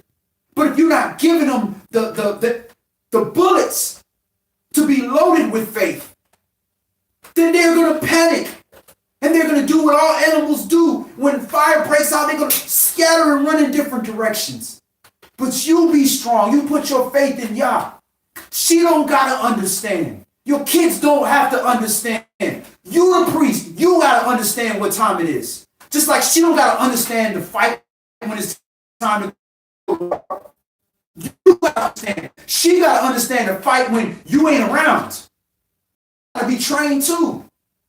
But you the priority. You train. You be ready. You be a master in this message of knowing. You don't got to know all the scripts, but you got to know, I know what time it is. And I know where we need to go. And I can see what's happening in the earth. Everybody can see what's happening in the earth because it's not just America. Everywhere. You can see this. Let's prepare. If you got something, comment. What can you do? It's not just about scripts. What can we do? What are we missing? I say my brother Yaakov, he's seeking. When he came, we visited, we talked with him and his wife. They seeking to buy ships. Buy ships to take people out of here. That's their idea. At least they doing something. They preparing. Think of something. We got brain power. We built everything in this country. That means it's nothing for us to go and build a nation somewhere else. And then with the blessing of the Most High, we got to start with us. This is why he said, Yahshua, when he came, he said, go not to the Samaritans or the Gentiles, but go to the lost sheep of the house of Yahshua. Why? Because you go into a people with a message about repent, keep the law. The kingdom is at hand. You can't give that message to people that don't know nothing about the law. That's why Saul came afterwards. So we got to start with us, the people that's keeping the Shabbat, the people that's keeping holy days, the people that's eating the dietary laws, the people that fear Yah, and start with them and say, hey, we got to figure something out. We got to come together. What are we going to do? Even if it's just 10 of us right now, the 10 of us got to have a plan. How are we going to accomplish this? What can we offer? What are we missing? Guess what? We're missing a whole lot, but they got something. Let's go over there with them and let's see if we can learn from them and we can be associated with them. So when it goes down, we know people that can do this. So the brother wanted to read YAH chapter 52. Absolutely, Brother Yaakov. We got to overcome the fear and have trust in Yah. We can't love Yah with fear. There is no fear in perfect love. It causes torment, and we tormenting ourselves. We tormenting ourselves. So we can't be afraid. And you're not going to just stand up to the adversary, the devil, on your first attempt. Everybody ain't King David. Well, you're just going to, you're going to defy the living armies of Elohim, and you're just going to run out there and go fight Goliath? Nah. Even David didn't do that. David had to start with fighting a bear, fighting a lion. Where's your lion or bear you fighting? You that lion or bear that you got to fight. Fight that fight. Kill that off. So YAH chapter 52 and what was it? 8 through 12. Go ahead. Was it 8 through 12? Yes, sir. I believe it was. Your watchmen shall lift up the voice, with the voice together shall they sing, for they shall see eye to eye when Yahweh shall bring again Zion. Break forth into joy, sing together, you waste places of Jerusalem, for Yahweh has comforted his people, he has redeemed Jerusalem. Well, he said it says 12. 1 through 12. All right, let's start back with verse 1. Hallelujah. Isaiah chapter 52 and verse 1. Awake, awake, put on your strength, O Zion, put on your beautiful garments, O Jerusalem, the holy city. For henceforth shall no more come into you the uncircumcised and the unclean. Put on your beautiful garments, put on your wedding garment, put on the spirit, act spiritual, take off the carnal, put on your covering. Go ahead. Shake yourself from the dust, arise and sit down, O Jerusalem. Loose yourself from the bands of your neck, O captive daughter of Zion. Take off the chains of captivity that are on your head. Stop watching television that's telling you that the world is just dangerous, but America is safe. We know that's a lie. We're not safe anywhere without Yah. Go ahead.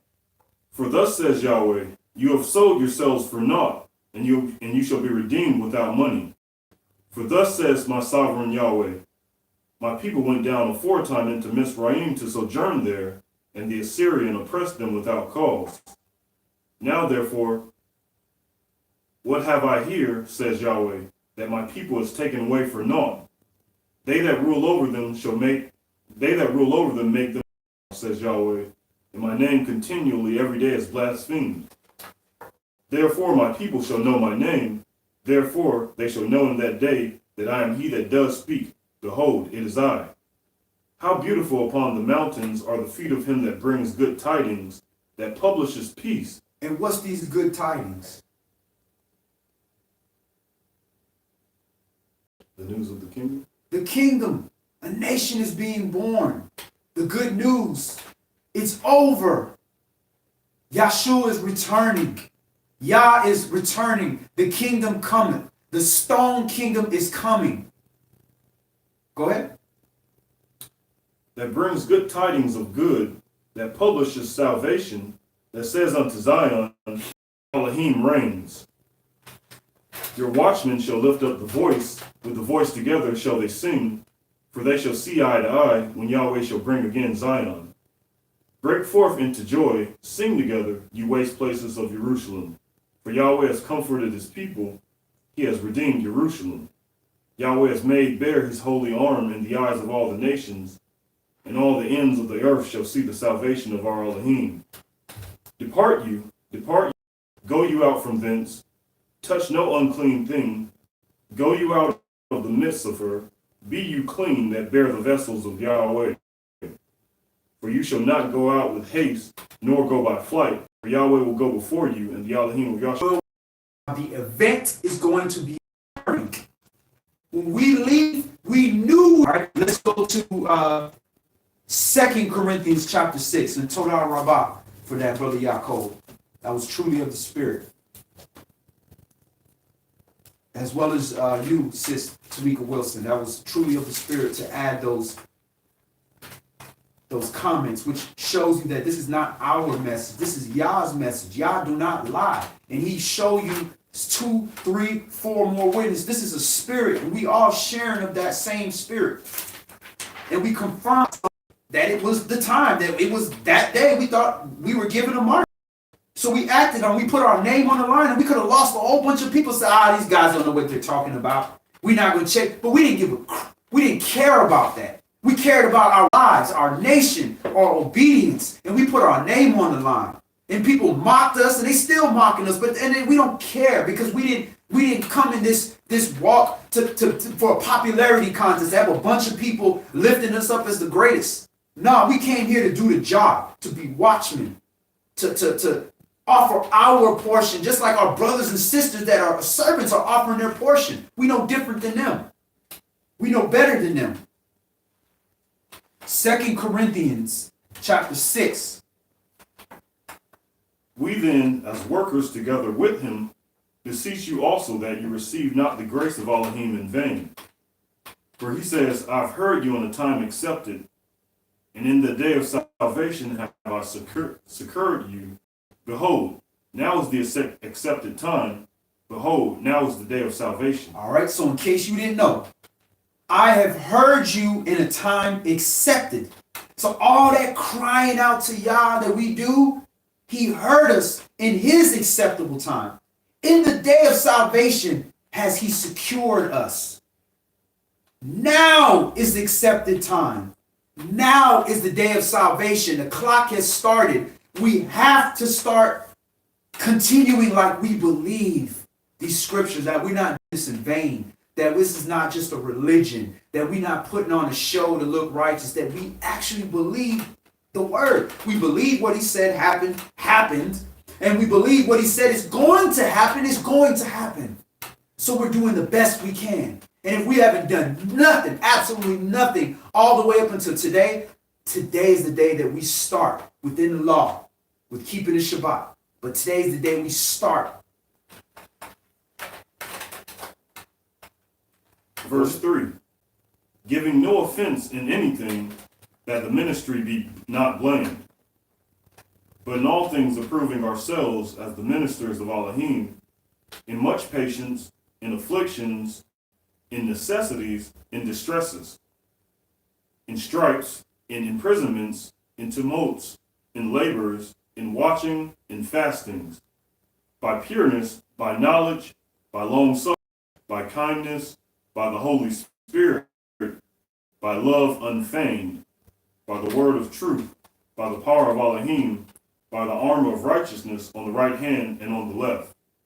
by honor and dishonor, by evil report and good report, as deceivers and yet true, as unknown and yet well known, as dying and behold we live, as chastened and not killed. As unknown yet well known. When you go out here preaching this type of message, you gonna be unknown, because they're not gonna promote that. Our people not gonna flock to hear that type of message. They want to hear prosperity. They want to hear how blessed you are and how blessed. Since I came in the word, I've been nothing but blessings, and I'm just rich, and I'm making all this money. Everything's just working so great. You know, my wife was wicked, and now she's righteous, and everything is just awesome. Awesome, because I've been righteous the whole time, by the way. But my wife was wicked, and now she's righteous, virtuous.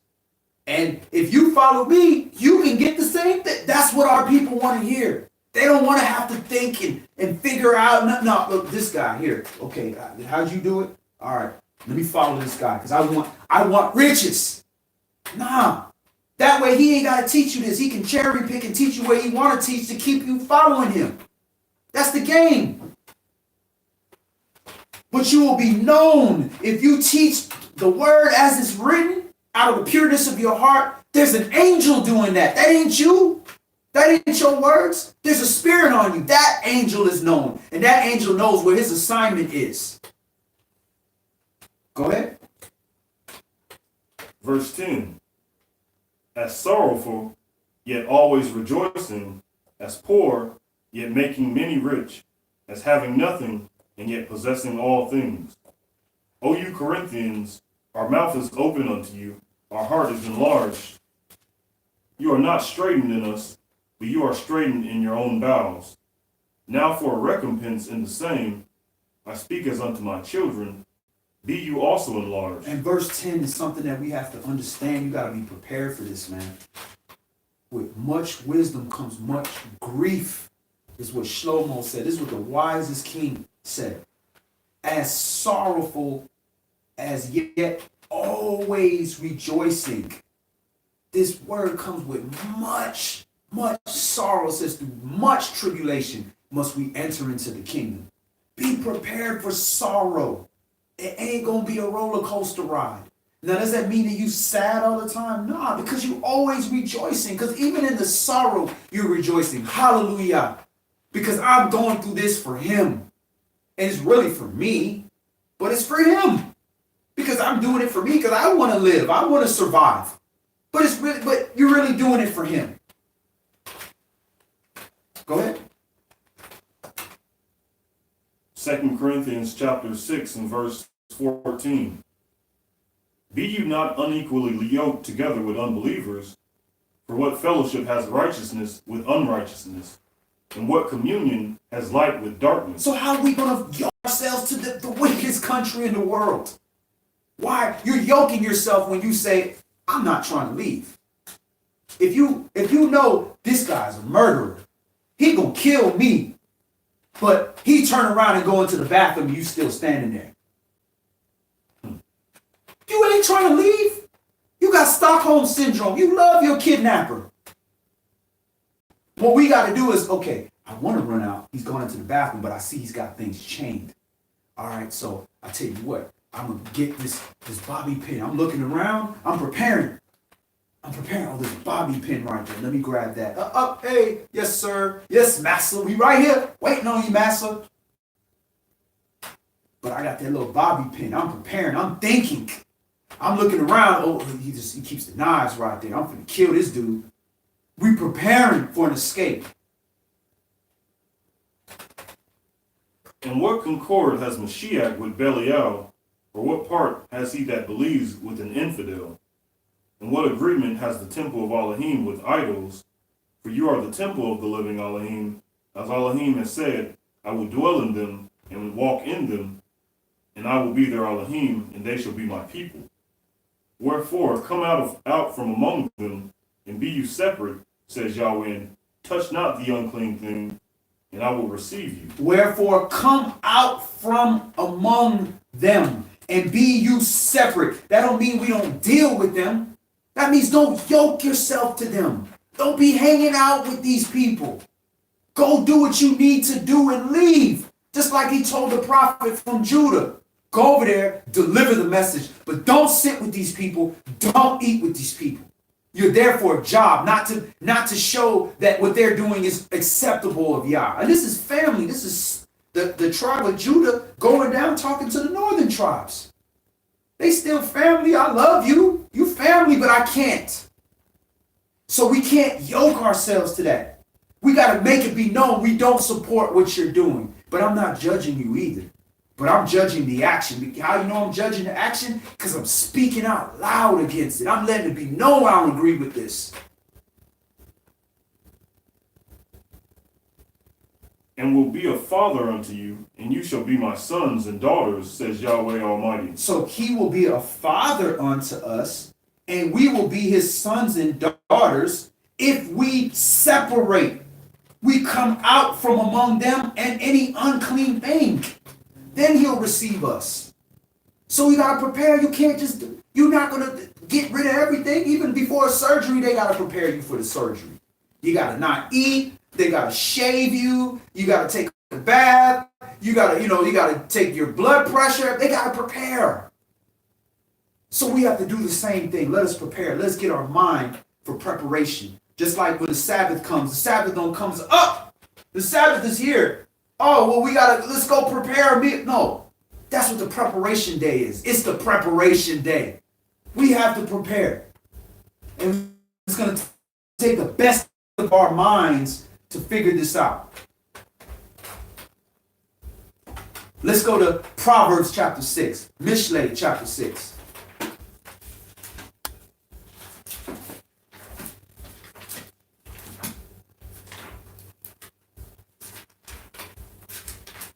And Yah gives us an example. He shows us. He's constantly giving us these parables. And he's showing us the mind frame that we need to have. Look at the things that I gave around you. Look at the earth. Look at the servants. Look at the different animals. Look how they operate.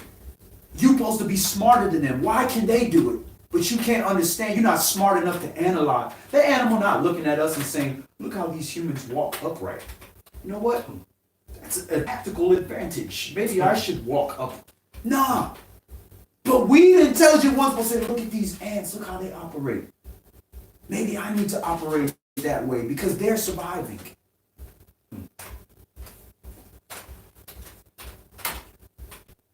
Proverbs, Mishlei, chapter 6, and verse 1. My son, if you be surety for your friend, if you have stricken your hand with a stranger, you are snared with the words of your mouth, you are taken with the words of your mouth. Do this now, my son, and deliver yourself when you are come into the hand of your friend. Go humble yourself and make sure your friend. Give not sleep to your eyes, nor slumber to your eyelids. Deliver yourself as a roe from the hand of the hunter, and as a bird from the hand of the fowler. Go to the ant, you sluggard, consider her ways and be wise. All right. Go to the ant. The thing that we see an ant pile there, we put an ant killer, we doing everything on it because it's a pest. We don't want to get bit by the ant. Let's go examine the ant. Smallest little creature. Unclean animal. Let's go examine it.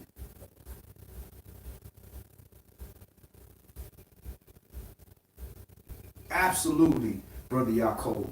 We have made a covenant with death. We got to break that covenant. Mashiach tried to break that covenant for us. We have to act like he spoke up for us. If the husband overrides what the wife said because she made a vow into her soul that's going to damage her, then she got to abide by what her husband said. But if she turn around and go continue doing that thing that the husband just overrid, it's ain't no covering for that. So the Most High, through his son, the Savior word, through Yahweh, he broke that covenant of death with us. The law of sin and death brought us grace. So we have to show forth that, yeah, he's my head. He's the head. And he broke that covenant with death, so I'm going to operate accordingly. Because I made a stupid mistake and made the covenant with death.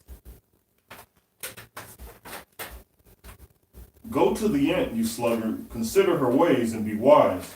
which having no guide, overseer, or ruler, provides her meat in the summer and gathers her food in the harvest. She with no guide, no overseer or ruler. She understands the time, she understands the purpose, and she does her job. That's what the ant does. Why? Because that's the instruction. The ant didn't decide that. You know what? I'm going to make an anthill. Just, I was over here, I was walking in this dust, and I said, you know what? Why am I so low to the ground? Let's make an anthill. No, the Most High instructed them to do that, and they just followed. They just did what they were supposed to do. Go ahead. How long will you sleep, O sluggard? When will you arise out of your sleep? And that's what we're doing. We're sleeping, or we're playing sleep. Like when, your mom calling you, get up, it's time to go, fold the laundry, go wash the car, go clean the house, whatever. It's Saturday morning, you don't want to get up, and you're playing like you sleep, calling up. That's what we doing. Playing like we sleep, like we don't hear the call of the Most High, like we don't hear the rumbling in the earth. We had an earthquake in Atlanta last week. Come on, bro. In Atlanta, northeast Atlanta, stop it. It snowed in Atlanta in February. It was 70 degrees the next day. Stop it. We can see the signs. Yet a little sleep, a little slumber, a little folding of the hands to sleep. So shall your poverty come as one that travels, and your want as an armed man. All right. So look at Antarctica again. 65 degrees. 65 degrees. That just we not really seeing how serious that is. 65 degrees in Antarctica. It says what, a glacier just broke off early this week. It was like the size of Texas, I believe. Something like that. Something that big breaks away of fresh water and starts floating. Eventually, it's going to get to warmer waters and it's going to melt. And we don't know what was in that ice that was dormant for all that time. How that's going to affect the salinity of the water, which changes the weather patterns, which changes the currents, the winds. All this is being affected by that. They keep saying how they had a great lobster time in Maine or whatever, where they do the lobstering, because the lobsters are in such abundance because they're traveling north. So yeah, that year it might be good. What about the following years when they're going further and further north? Even the sharks, they're coming places they shouldn't be because the temperature is changing. Go ahead. Was that what we're reading? Right. Did we read through verse 11? Yeah. All right, let's move on. Let's go to Matthew chapter 25. Matthew chapter 25. Look at these parables. There's so many layers to these parables, but there's a constant message. And the message in these parables that Yahshua is giving are geared to now, to the time we were in. The clock started with his death. All right, it's done. Get it together. The kingdom is returning.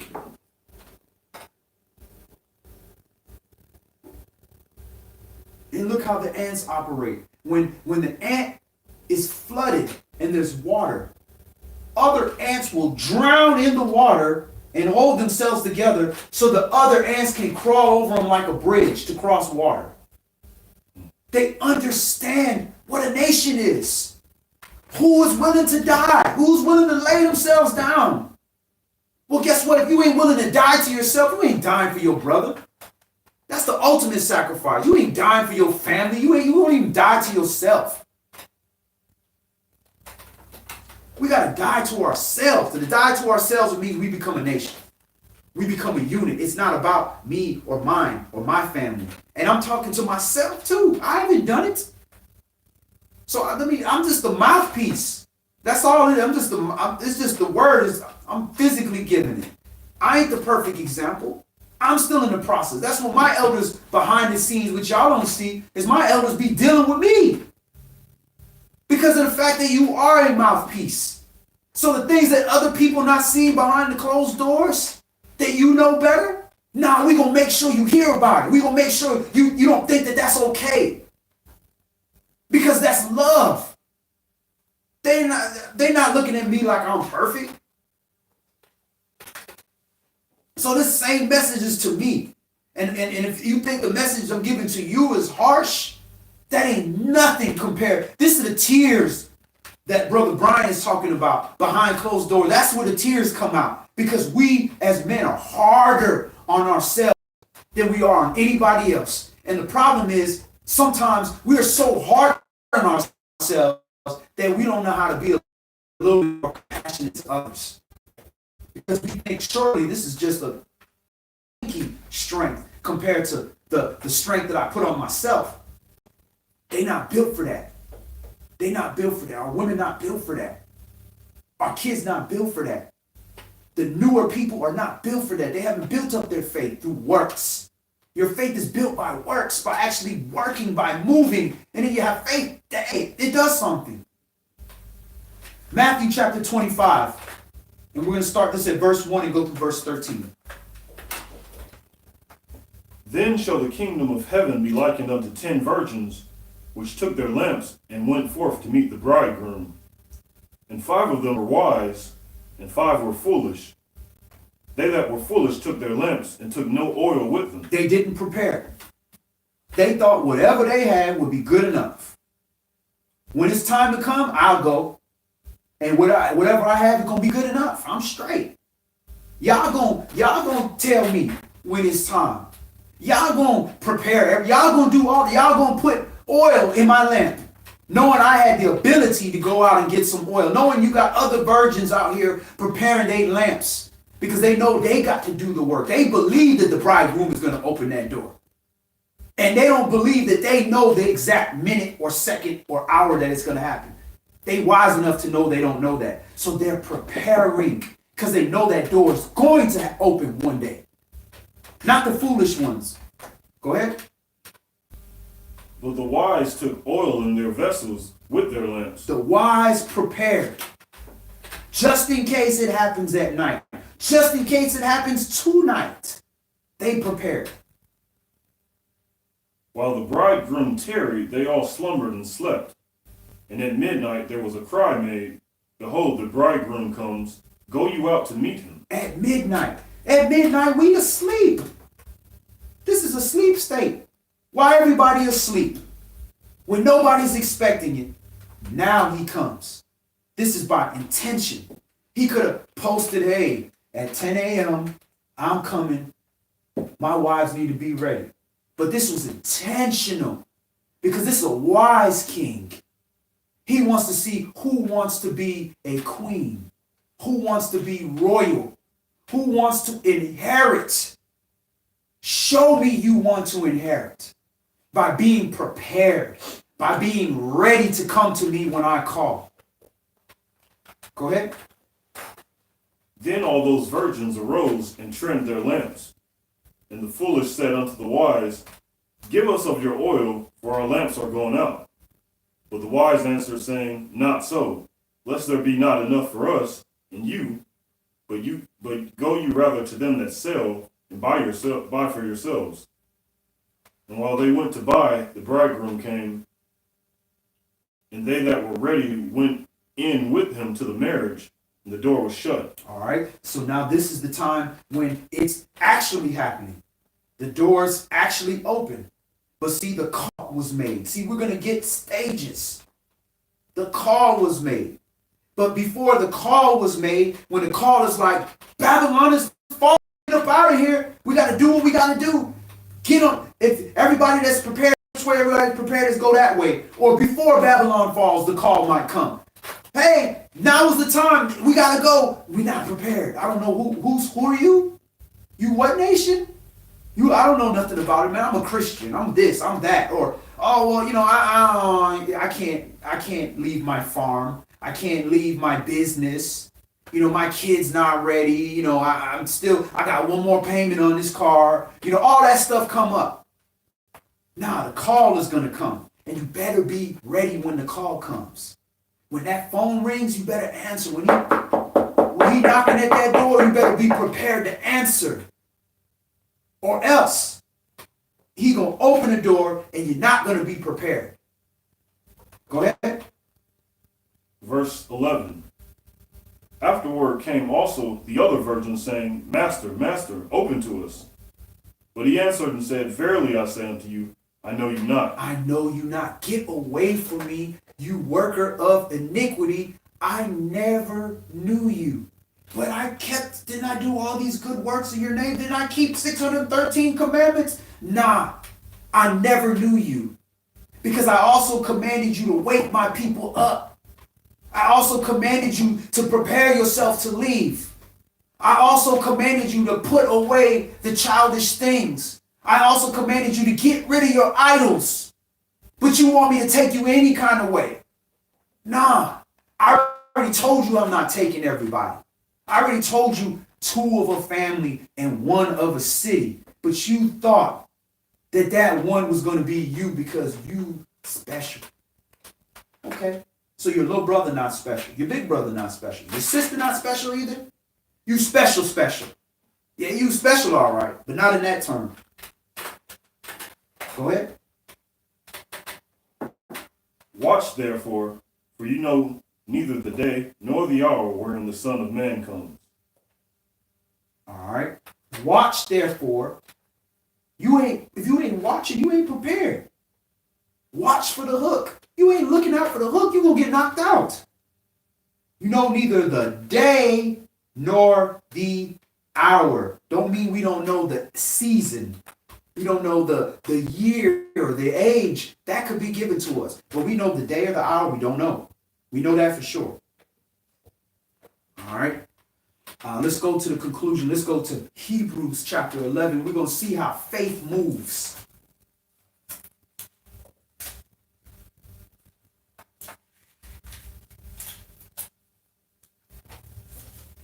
We got some comments here.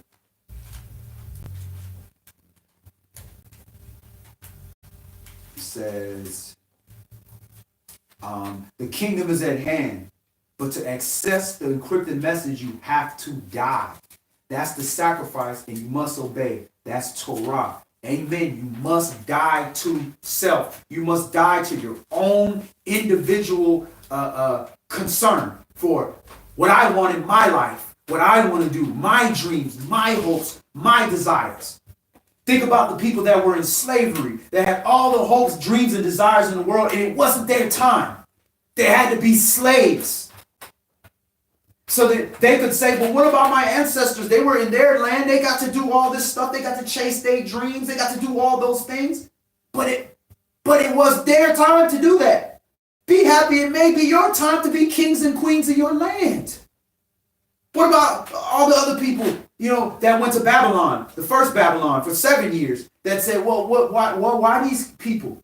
They go back to the people tearing in that field. He paid a penny. That's what his payment is for everybody. Abundant living, intentional community. Kings make sacrifice. What are our sacrifices? What are we sacrificing? We got plenty of talent. All of us got plenty of talent. Plenty of it.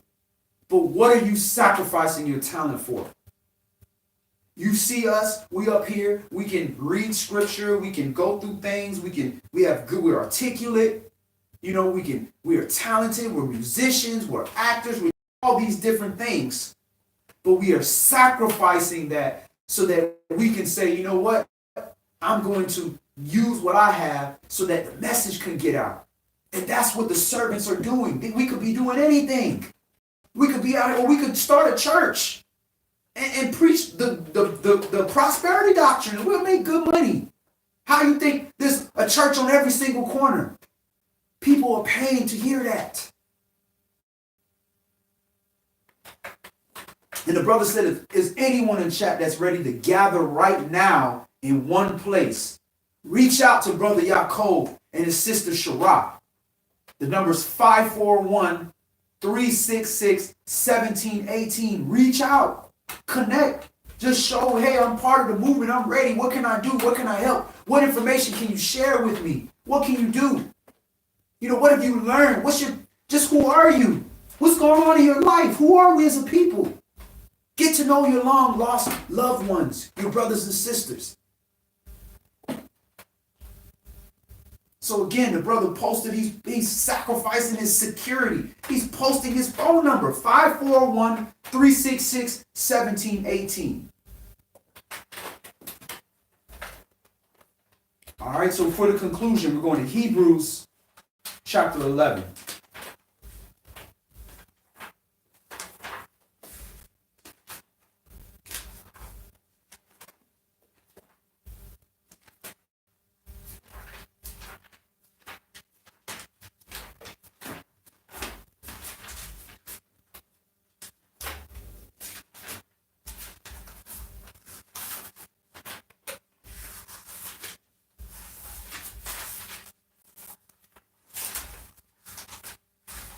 Hebrews chapter 11 and verse 1. Now faith is the substance of things hoped for, the evidence of things not seen. All right. It's a substance of things hoped for. So a substance is something physical. It's alive. It's doing something. And it's the evidence of something that's invisible is actually alive. So again, how do you know the wind is there? Unless it moves something. And it has to move something or come up against something to have evidence that is there. When you see the trees swaying, that's the evidence of the wind, of the spirit, the ruach. When you feel it against your face and it's moving your skin, that's evidence. You feel it. When the wind is moving through different shapes of nature things, it makes noises, whistles, and all kind of, that's evidence. So there's no faith without movement. Something has to be done. For by it the elders obtained a good report. Through faith we understand that the worlds were framed by the word of Elohim, so that things which are seen were not made of things which do appear. By faith Abel offered unto Elohim a more excellent sacrifice than Cain, by which he obtained witness that he was righteous, Elohim testifying of his gifts, and by it he being dead yet speaks. All right, so Abel offered a more excellent sacrifice by faith. Obviously, he had instruction. His father told him what he needed to do. One had faith in it, the other one didn't. Can't have faith in something you ain't never heard, you don't know of it, you don't know what to do. Something has to be given unto you. You have to be taught something, you have to have faith in it. By faith Enoch was translated that he should not see death, and was not found because Elohim had translated him. For before his translation he had this testimony that he pleased Elohim. He pleased Elohim. He had a testimony because he brought forth things that we are just starting to put in place now and from the book of Enoch. And he had faith in this thousands of years ago when there was no way to prove these things. But without faith it is impossible to please him, for he that comes to Elohim must believe that he is, and that he is a rewarder of them that diligently seek him. In other words, you have to move. When you're diligently seeking him, is this diligently seeking him?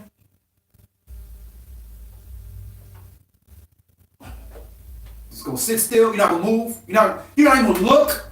You're like, bruh, that's how you kids. Where's your jacket? Have you seen your jacket? You looked everywhere, it's not there. They're like, bro, you're wearing a jacket, bro. They don't look. We don't look.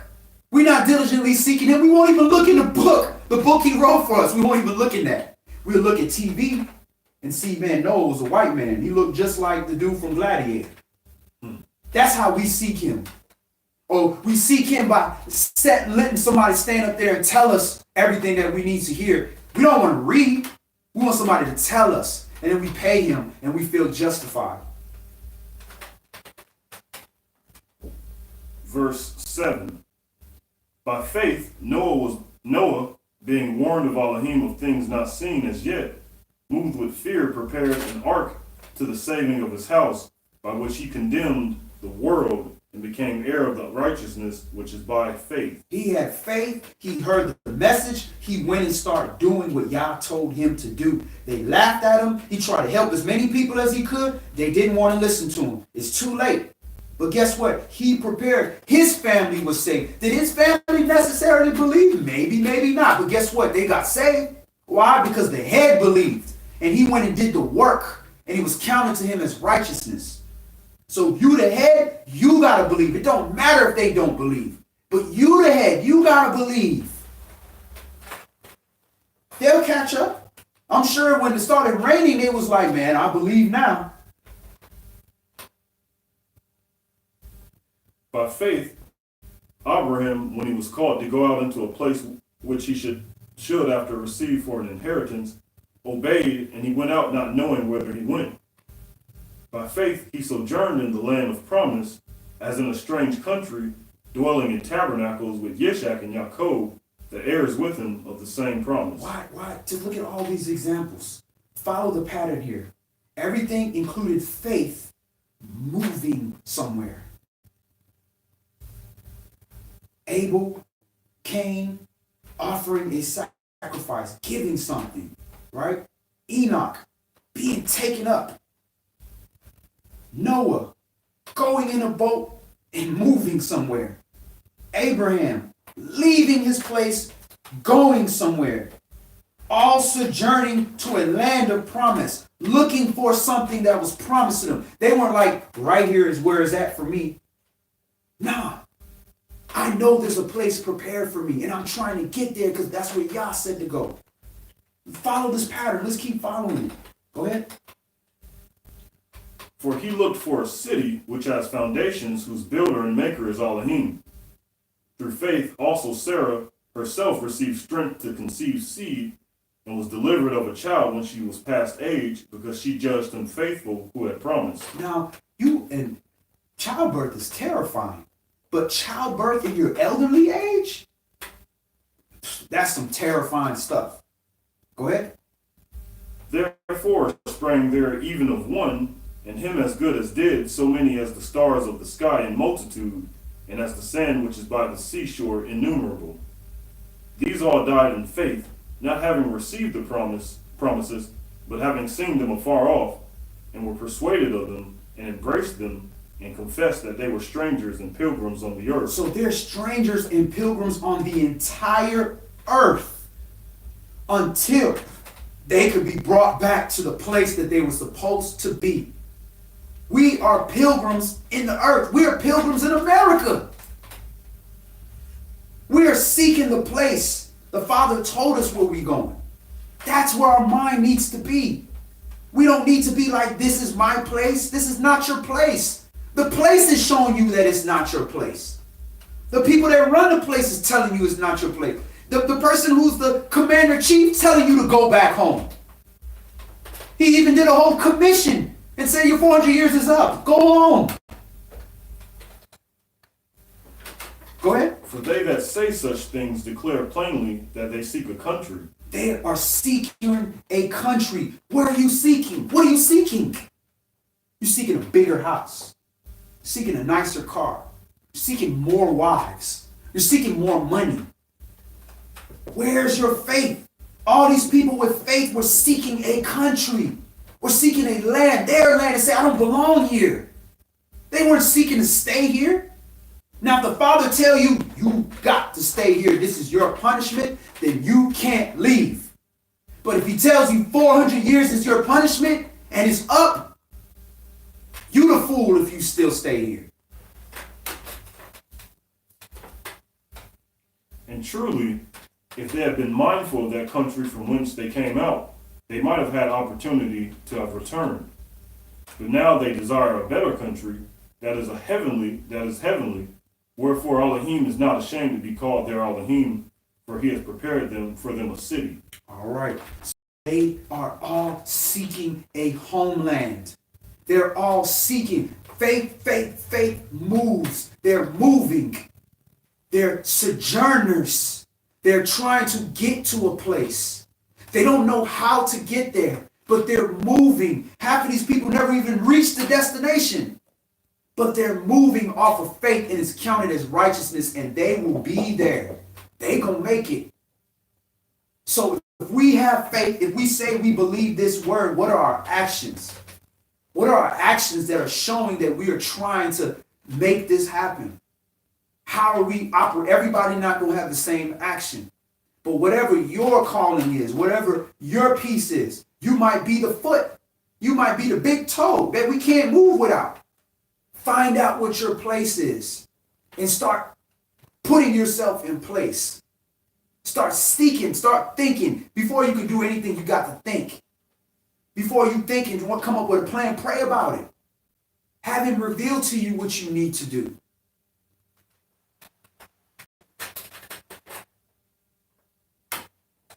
And Brother Yaakov said, Psalms 107 said they wandered from city to city searching for a place to inhabit. Absolutely.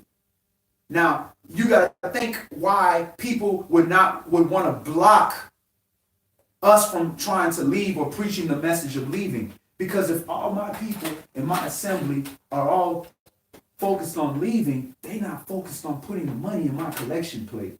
They're not focused on establishing my cementing here. Because I want to be here. I want to be cemented here. So I can't teach. Y'all need to get ready to leave because you're going to take your resources and try to take care of your family instead of take care of my family, and taking care of my situation, and taking care of my bill that I got to pay. That's the mentality.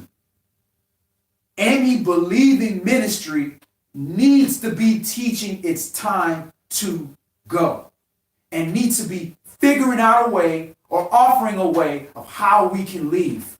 Even if it's, listen, this guy knows this guy knows this guy knows this. We're going to try to get together and we're going to try to figure it out. Martial law, you know martial law is on its way. They're already setting it up. That's what this whole coronavirus thing is going to be. Watch how the coronavirus grows, how they're pushing this thing. And how many black people died, by the way? None that I know. I don't know many. I know one black guy that came from Kenya or something that's down there, and he's surviving it. He beating it.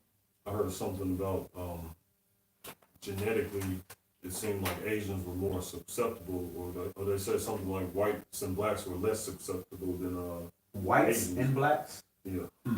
They threw that white in there. I don't know the validity. You know, they quick to throw that white in there. All right. Right. I don't know how solid. Yeah, how many dark-skinned Asians are dying from that? Right. The key is melanin. And the key is cleanliness. Not washing your hands before you eating things you ain't got no business eating that already weakened your immune system. Hebrews chapter 11. That's it. We finished. So that's all we're going to do today. Any last questions or comments before we close out?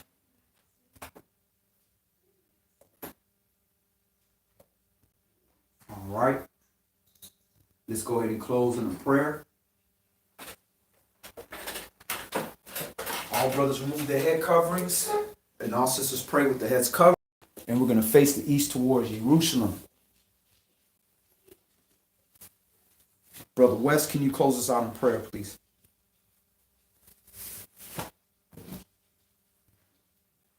Abba Father, Elohim of Yeshua, Abraham.